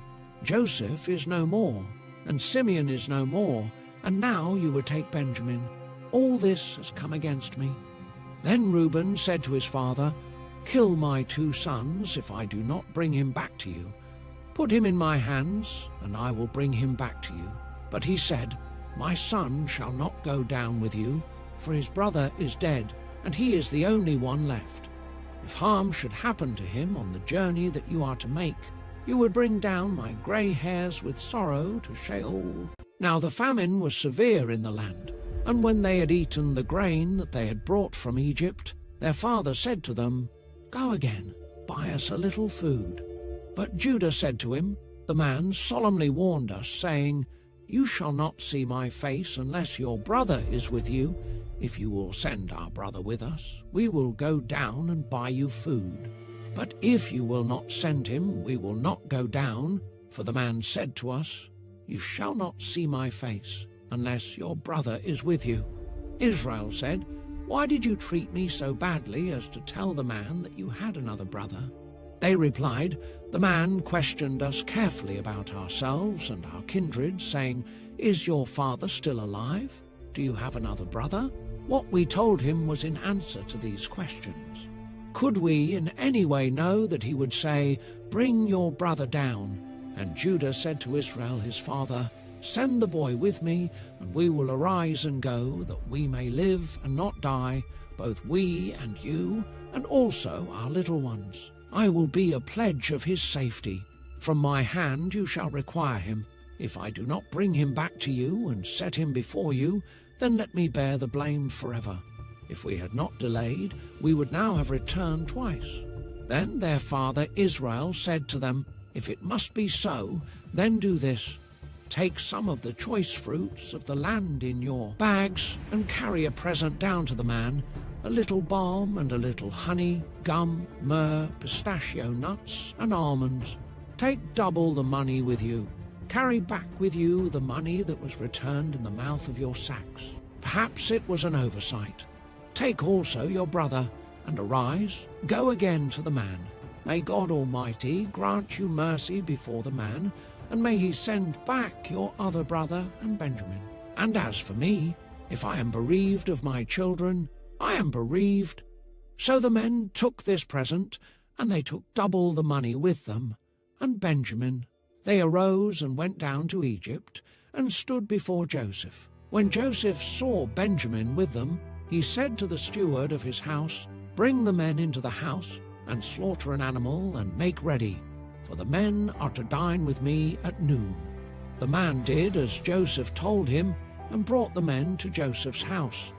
And the men were afraid, because they were brought to Joseph's house, and they said, "It is because of the money which was replaced in our sacks the first time, that we are brought in, so that he may assault us and fall upon us, to make us servants and seize our donkeys."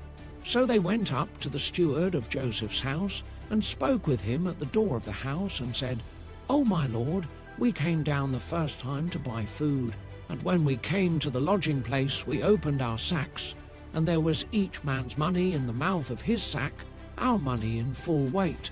So we have brought it again with us, and we have brought other money down with us to buy food. We do not know who put our money in our sacks." He replied, "Peace to you, do not be afraid. Your God and the God of your father has put treasure in your sacks for you. I received your money." Then he brought Simeon out to them. And when the man had brought the men into Joseph's house, and given them water, and they had washed their feet, and when he had given their donkeys fodder, they prepared the present for Joseph's coming at noon, for they heard that they should eat bread there. When Joseph came home, they brought into the house to him the present that they had with them, and bowed down to him to the ground. And he inquired about their welfare, and said, "Is your father well? The old man of whom you spoke, is he still alive?" They said, "Your servant, our father, is well, he is still alive." And they bowed their heads and prostrated themselves.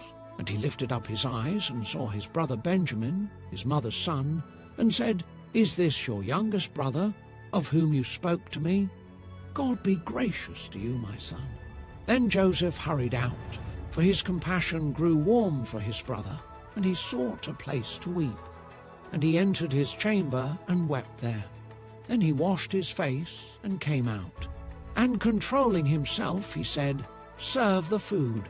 They served him by himself, and them by themselves, and the Egyptians who ate with him by themselves, because the Egyptians could not eat with the Hebrews, for that is an abomination to the Egyptians.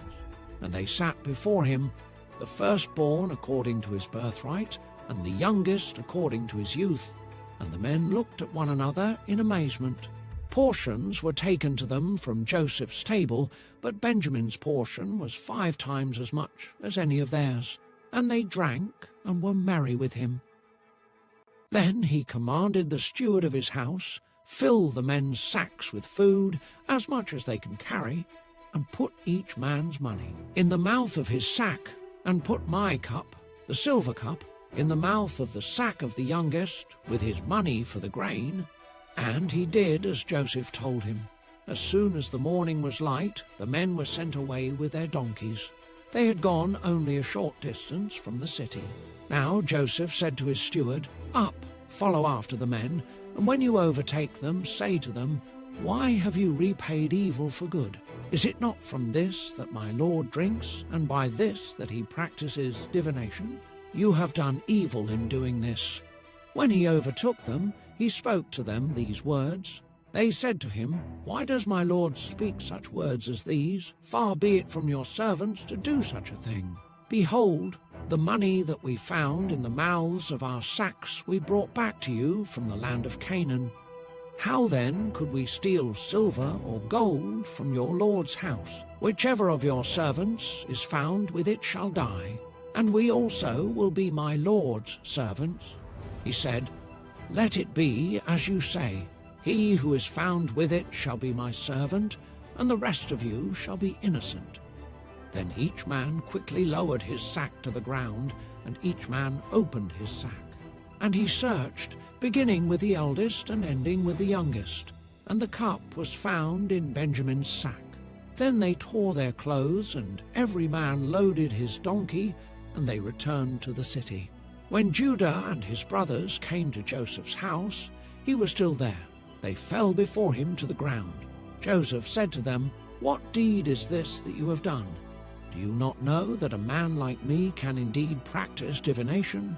And Judah said, What shall we say to my lord? What shall we speak? Or how can we clear ourselves? God has found out the guilt of your servants. Behold, we are my lord's servants, both we and he also in whose hand the cup has been found. But he said, Far be it from me that I should do so. Only the man in whose hand the cup was found shall be my servant. But as for you, go up in peace to your father. Then Judah went up to him and said, O my lord, please let your servant speak a word in my lord's ears, and let not your anger burn against your servant, for you are like Pharaoh himself. My lord asked his servants, saying, Have you a father or a brother? And we said to my lord, We have a father, an old man, and a young brother, the child of his old age. His brother is dead, and he alone is left of his mother's children, and his father loves him. Then you said to your servants, Bring him down to me, that I may set my eyes on him.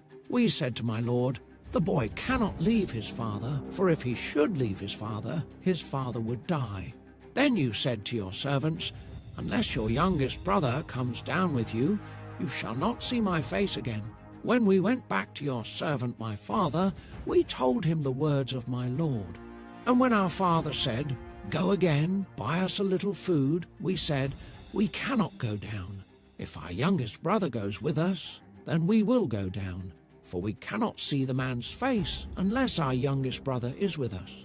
Then your servant my father said to us, You know that my wife bore me 2 sons. One left me, and I said, Surely he has been torn to pieces, and I have never seen him since.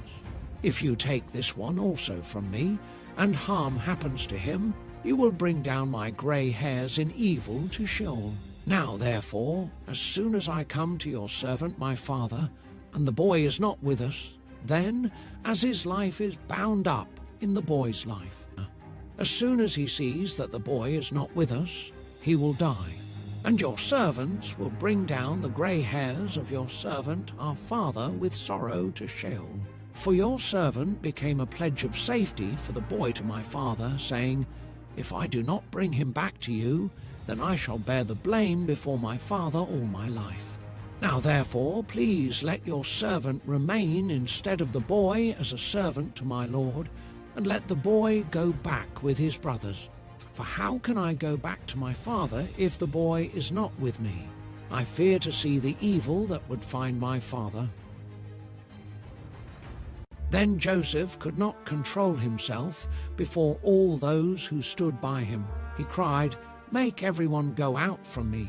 So no one stayed with him when Joseph made himself known to his brothers, and he wept aloud, so that the Egyptians heard it, and the household of Pharaoh heard it. And Joseph said to his brothers, I am Joseph. Is my father still alive? But his brothers could not answer him, for they were dismayed at his presence. So Joseph said to his brothers, Come near to me, please. And they came near. And he said, I am your brother, Joseph, whom you sold into Egypt. And now do not be distressed or angry with yourselves, because you sold me here, for God sent me before you to preserve life. For the famine has been in the land these 2 years, and there are yet 5 years in which there will be neither ploughing nor harvest. And God sent me before you to preserve for you a remnant on earth, and to keep alive for you many survivors. So it was not you who sent me here, but God.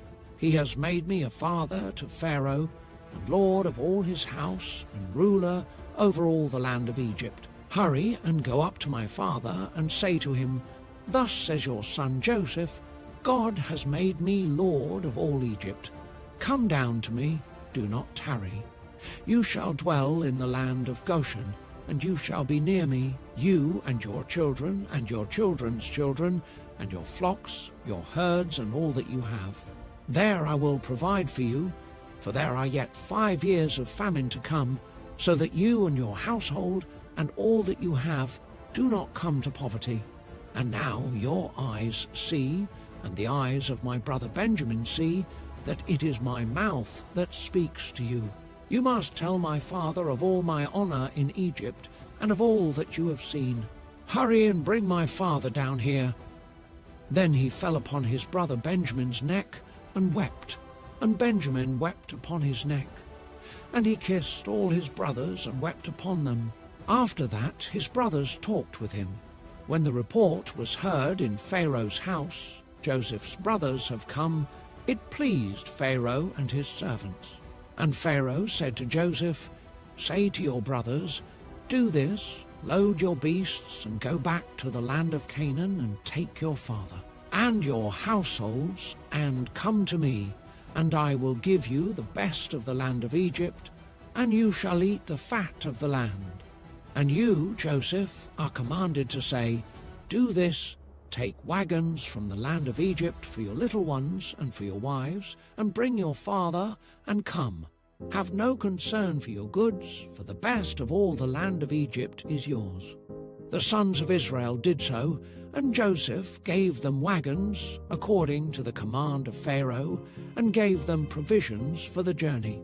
To each and all of them he gave a change of clothes, but to Benjamin he gave 300 shekels of silver and 5 changes of clothes.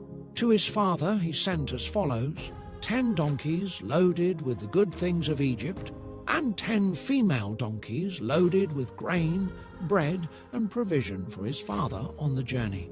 Then he sent his brothers away, and as they departed, he said to them, "Do not quarrel on the way."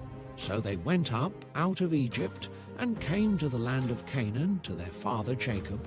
And they told him, "Joseph is still alive, and he is ruler over all the land of Egypt." And his heart became numb, for he did not believe them. But when they told him all the words of Joseph, which he had said to them, and when he saw the wagons that Joseph had sent to carry him, the spirit of their father Jacob revived. And Israel said, "It is enough. Joseph, my son, is still alive. I will go and see him before I die." So Israel took his journey with all that he had and came to Beersheba, and offered sacrifices to the God of his father Isaac. And God spoke to Israel in visions of the night and said, "Jacob, Jacob." And he said, "Here I am." Then he said, "I am God, the God of your father. Do not be afraid to go down to Egypt, for there I will make you into a great nation. I myself will go down with you to Egypt, and I will also bring you up again, and Joseph's hand shall close your eyes." Then Jacob set out from Beersheba. The sons of Israel carried Jacob their father, their little ones, and their wives, in the wagons that Pharaoh had sent to carry him. They also took their livestock and their goods, which they had gained in the land of Canaan, and came into Egypt, Jacob and all his offspring with him, his sons and his sons' sons with him, his daughters and his sons' daughters. All his offspring he brought with him into Egypt. Now these are the names of the descendants of Israel who came into Egypt: Jacob and his sons, Reuben, Jacob's firstborn, and the sons of Reuben, Hanoch, Palu, Hezron, and Carmi. The sons of Simeon, Jemuel, Jamin, Ohad, Jachin, Zohar, and Shaul, the son of a Canaanite woman. The sons of Levi, Gershon, Kohath, and Merari. The sons of Judah, Onan, Shelah, Perez, and Zerah. But and Onan died in the land of Canaan. And the sons of Perez were Hezron and Hamul. The sons of Issachar, Tola, Puvah, Job, and Shimron. The sons of Zebulun, Sered, Elon, and Jaleel. These are the sons of Leah, whom she bore to Jacob in Paddan Aram, together with his daughter Dinah. Altogether his sons and his daughters numbered 33. The sons of Gad, Ziphion, Haggi, Shuni, Esbon, Eri, Arodi, and Arali. The sons of Asher, Imnah, Ishva, Ishvi, Beriah with Sarah their sister. And the sons of Beriah, Heber, and Malchil. These are the sons of Zilpah, whom Laban gave to Leah his daughter, and these she bore to Jacob, 16 persons.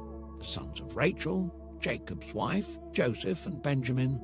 And to Joseph in the land of Egypt were born Manasseh and Ephraim, whom Asenath, the daughter of Potipherah the priest of On, bore to him. And the sons of Benjamin, Bela, Besher, Ashbel, Gera, Naaman, Ahi, Rosh, Muppim, Huppim, and Ard.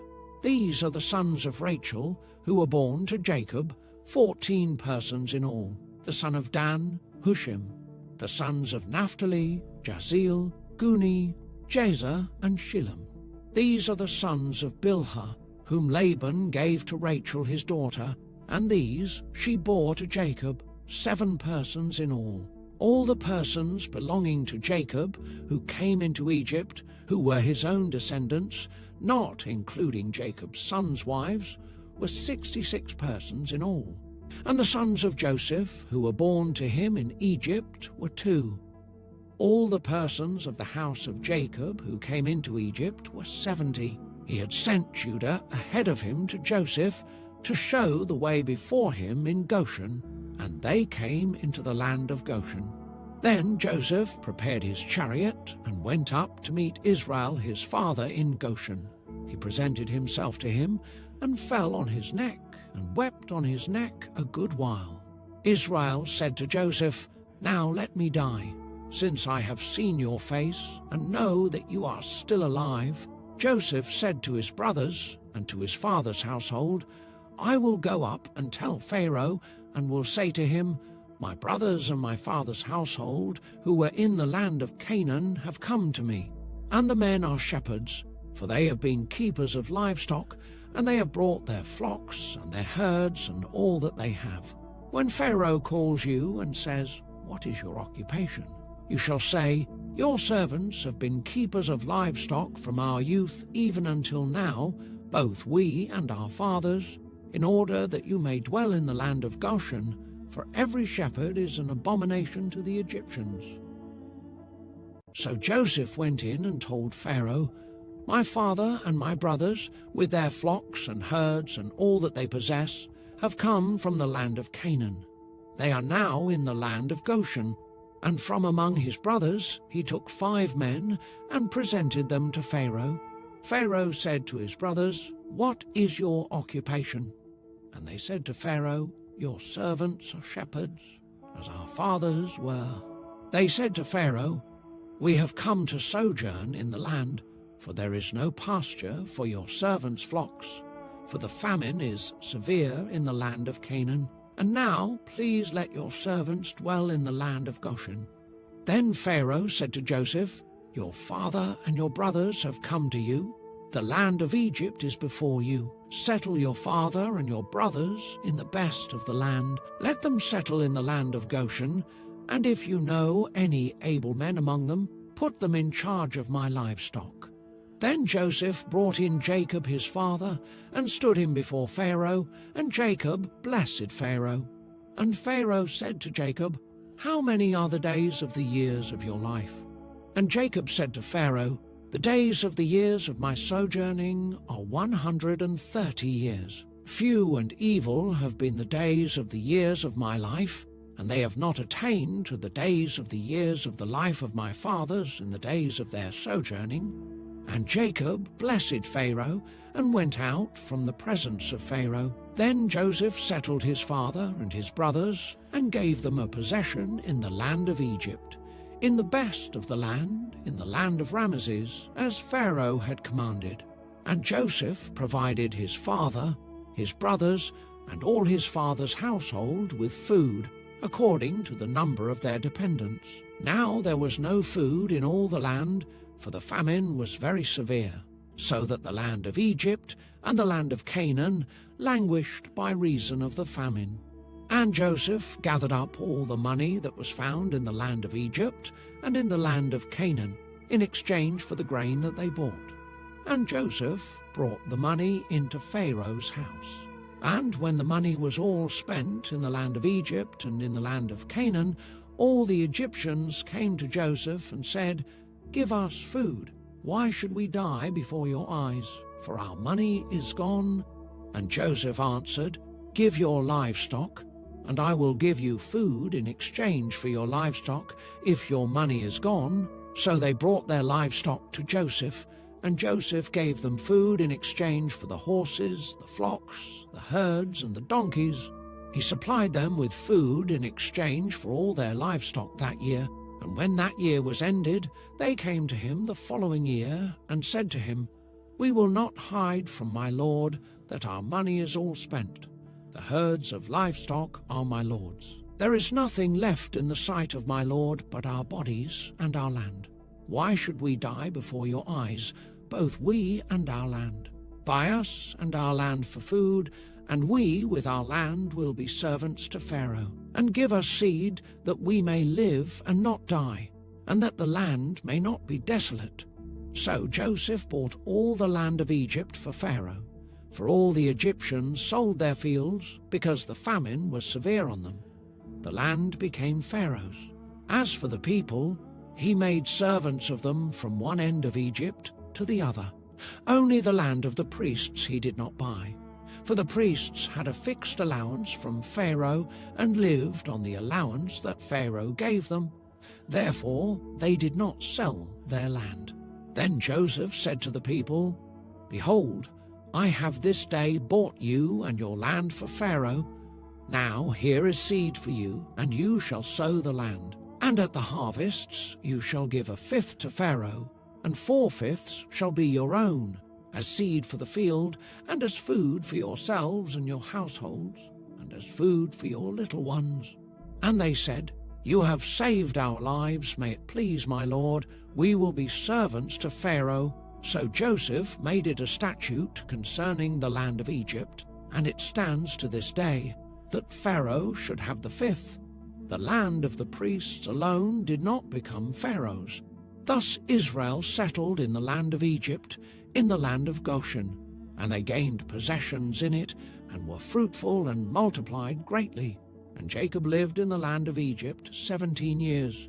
So the days of Jacob, the years of his life, were 147 years. And when the time drew near that Israel must die, he called his son Joseph and said to him, "If now I have found favor in your sight, put your hand under my thigh and promise to deal kindly and truly with me. Do not bury me in Egypt, but let me lie with my fathers. Carry me out of Egypt and bury me in their burying place." He answered, "I will do as you have said." And he said, "Swear to me." And he swore to him.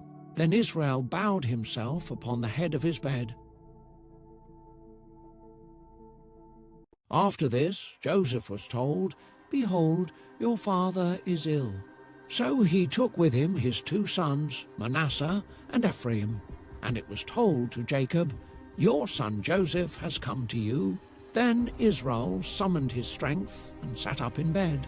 And Jacob said to Joseph, "God Almighty appeared to me at Luz in the land of Canaan, and blessed me, and said to me, Behold, I will make you fruitful and multiply you, and I will make of you a company of peoples, and will give this land to your offspring after you for an everlasting possession.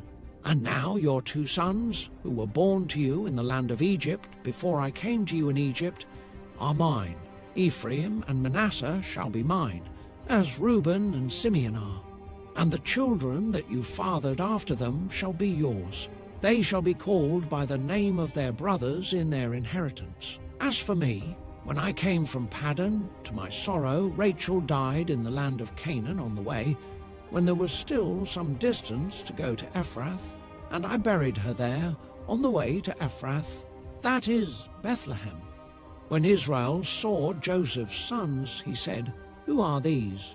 Joseph said to his father, "They are my sons, whom God has given me here." And he said, "Bring them to me, please, that I may bless them." Now the eyes of Israel were dim with age, so that he could not see. So Joseph brought them near him, and he kissed them and embraced them. And Israel said to Joseph, "I never expected to see your face, and behold, God has let me see your offspring also."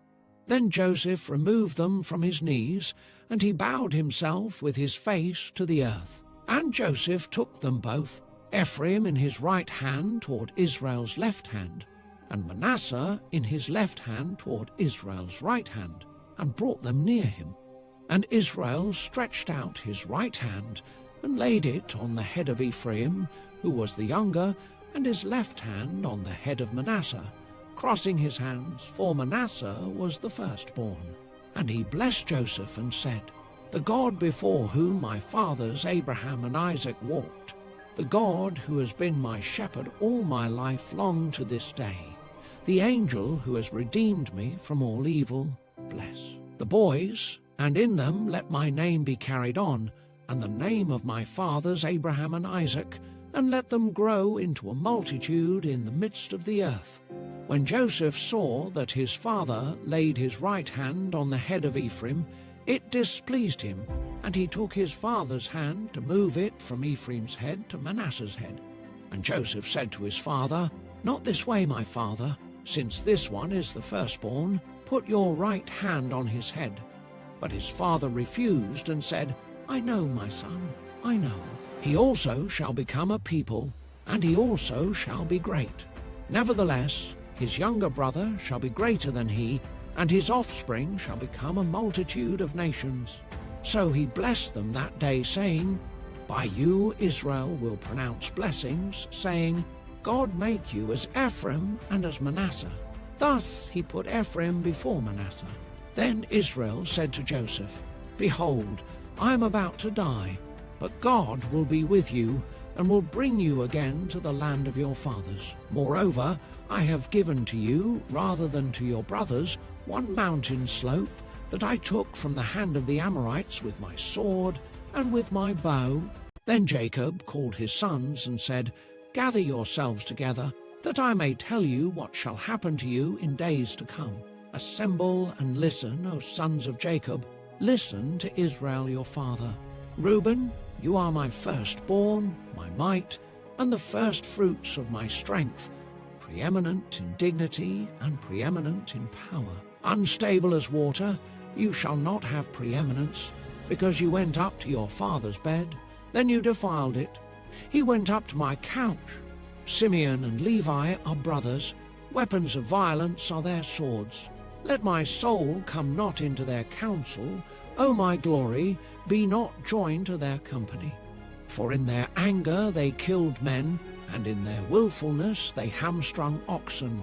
Cursed be their anger, for it is fierce, and their wrath, for it is cruel. I will divide them in Jacob, and scatter them in Israel.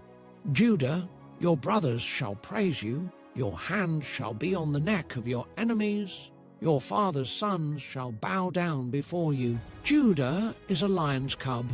From the prey, my son, you have gone up. He stooped down, he crouched as a lion and as a lioness. Who dares rouse him? The scepter shall not depart from Judah, nor the ruler's staff from between his feet, until tribute comes to him, and to him shall be the obedience of the peoples. Binding his foal to the vine and his donkey's colt to the choice vine, he has washed his garments in wine and his vesture in the blood of grapes. His eyes are darker than wine, and his teeth whiter than milk. Zebulun shall dwell at the shore of the sea, he shall become a haven for ships, and his border shall be at Sidon. Issachar is a strong donkey, crouching between the sheepfolds. He saw that a resting place was good, and that the land was pleasant, so he bowed his shoulder to bear, and became a servant at forced labor. Dan shall judge his people as one of the tribes of Israel. Dan shall be a serpent in the way, a viper by the path, that bites the horse's heels so that his rider falls backward. I wait for your salvation, O Lord. Raiders shall raid Gad, but he shall raid at their heels. Asher's food shall be rich, and he shall yield royal delicacies. Naphtali is a doe let loose that bears beautiful fawns. Joseph is a fruitful bough by a spring. His branches run over the wall. The archers bitterly attacked him, shot at him, and harassed him severely. Yet his bow remained unmoved. His arms were made agile by the hands of the mighty one of Jacob.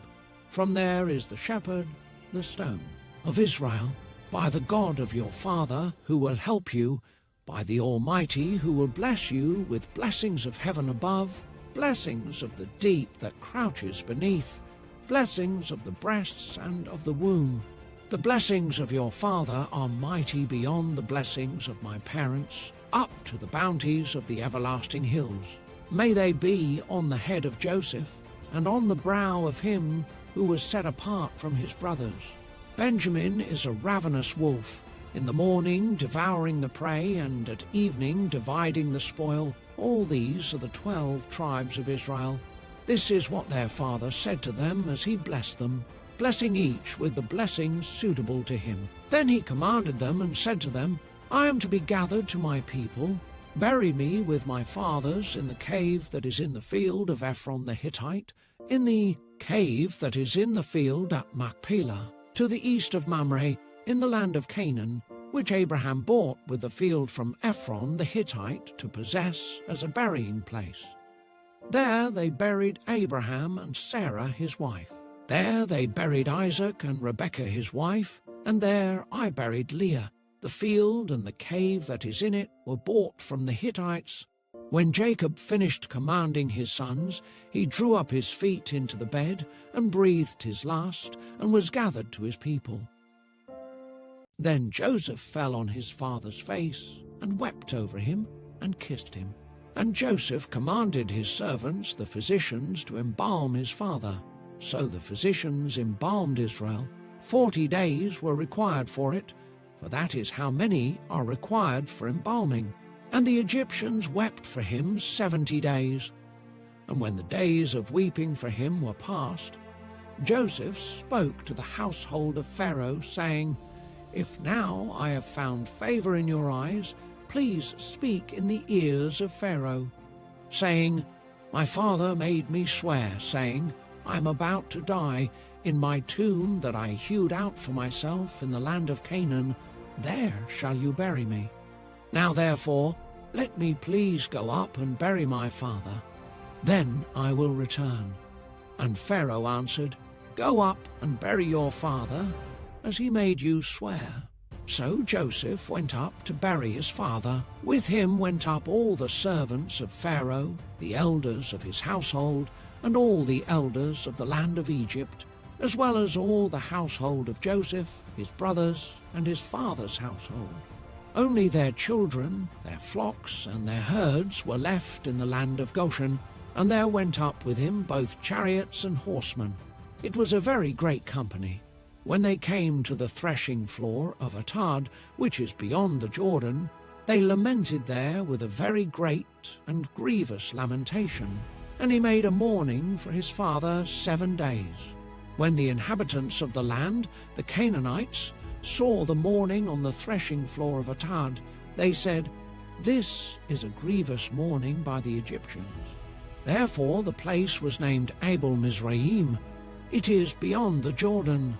Thus his sons did for him as he had commanded them, for his sons carried him to the land of Canaan, and buried him in the cave of the field at Machpelah, to the east of Mamre, which Abraham bought with a field from Ephron the Hittite to possess as a burying place. After he had buried his father, Joseph returned to Egypt with his brothers and all who had gone up with him to bury his father. When Joseph's brothers saw that their father was dead, they said, It may be that Joseph will hate us and pay us back for all the evil that we did to him. So they sent a message to Joseph, saying, Your father gave this command before he died. Say to Joseph, Please forgive the transgression of your brothers and their sin, because they did evil to you. And now, please forgive the transgression of the servants of the God of your father." Joseph wept when they spoke to him. His brothers also came and fell down before him and said, "Behold, we are your servants." But Joseph said to them, "Do not fear, for am I in the place of God? As for you, you meant evil against me, but God meant it for good, to bring it about that many people should be kept alive as they are today. So do not fear, I will provide for you and your little ones." Thus he comforted them and spoke kindly to them. So Joseph remained in Egypt, he and his father's house. Joseph lived 110 years, and Joseph saw Ephraim's children of the third generation. The children also of Machir the son of Manasseh were counted as Joseph's own. And Joseph said to his brothers, "I am about to die, but God will visit you and bring you up out of this land to the land that he swore to Abraham, to Isaac, and to Jacob." Then Joseph made the sons of Israel swear, saying, "God will surely visit you, and you shall carry up my bones from here." So Joseph died, being 110 years old. They embalmed him, and he was put in a coffin in Egypt.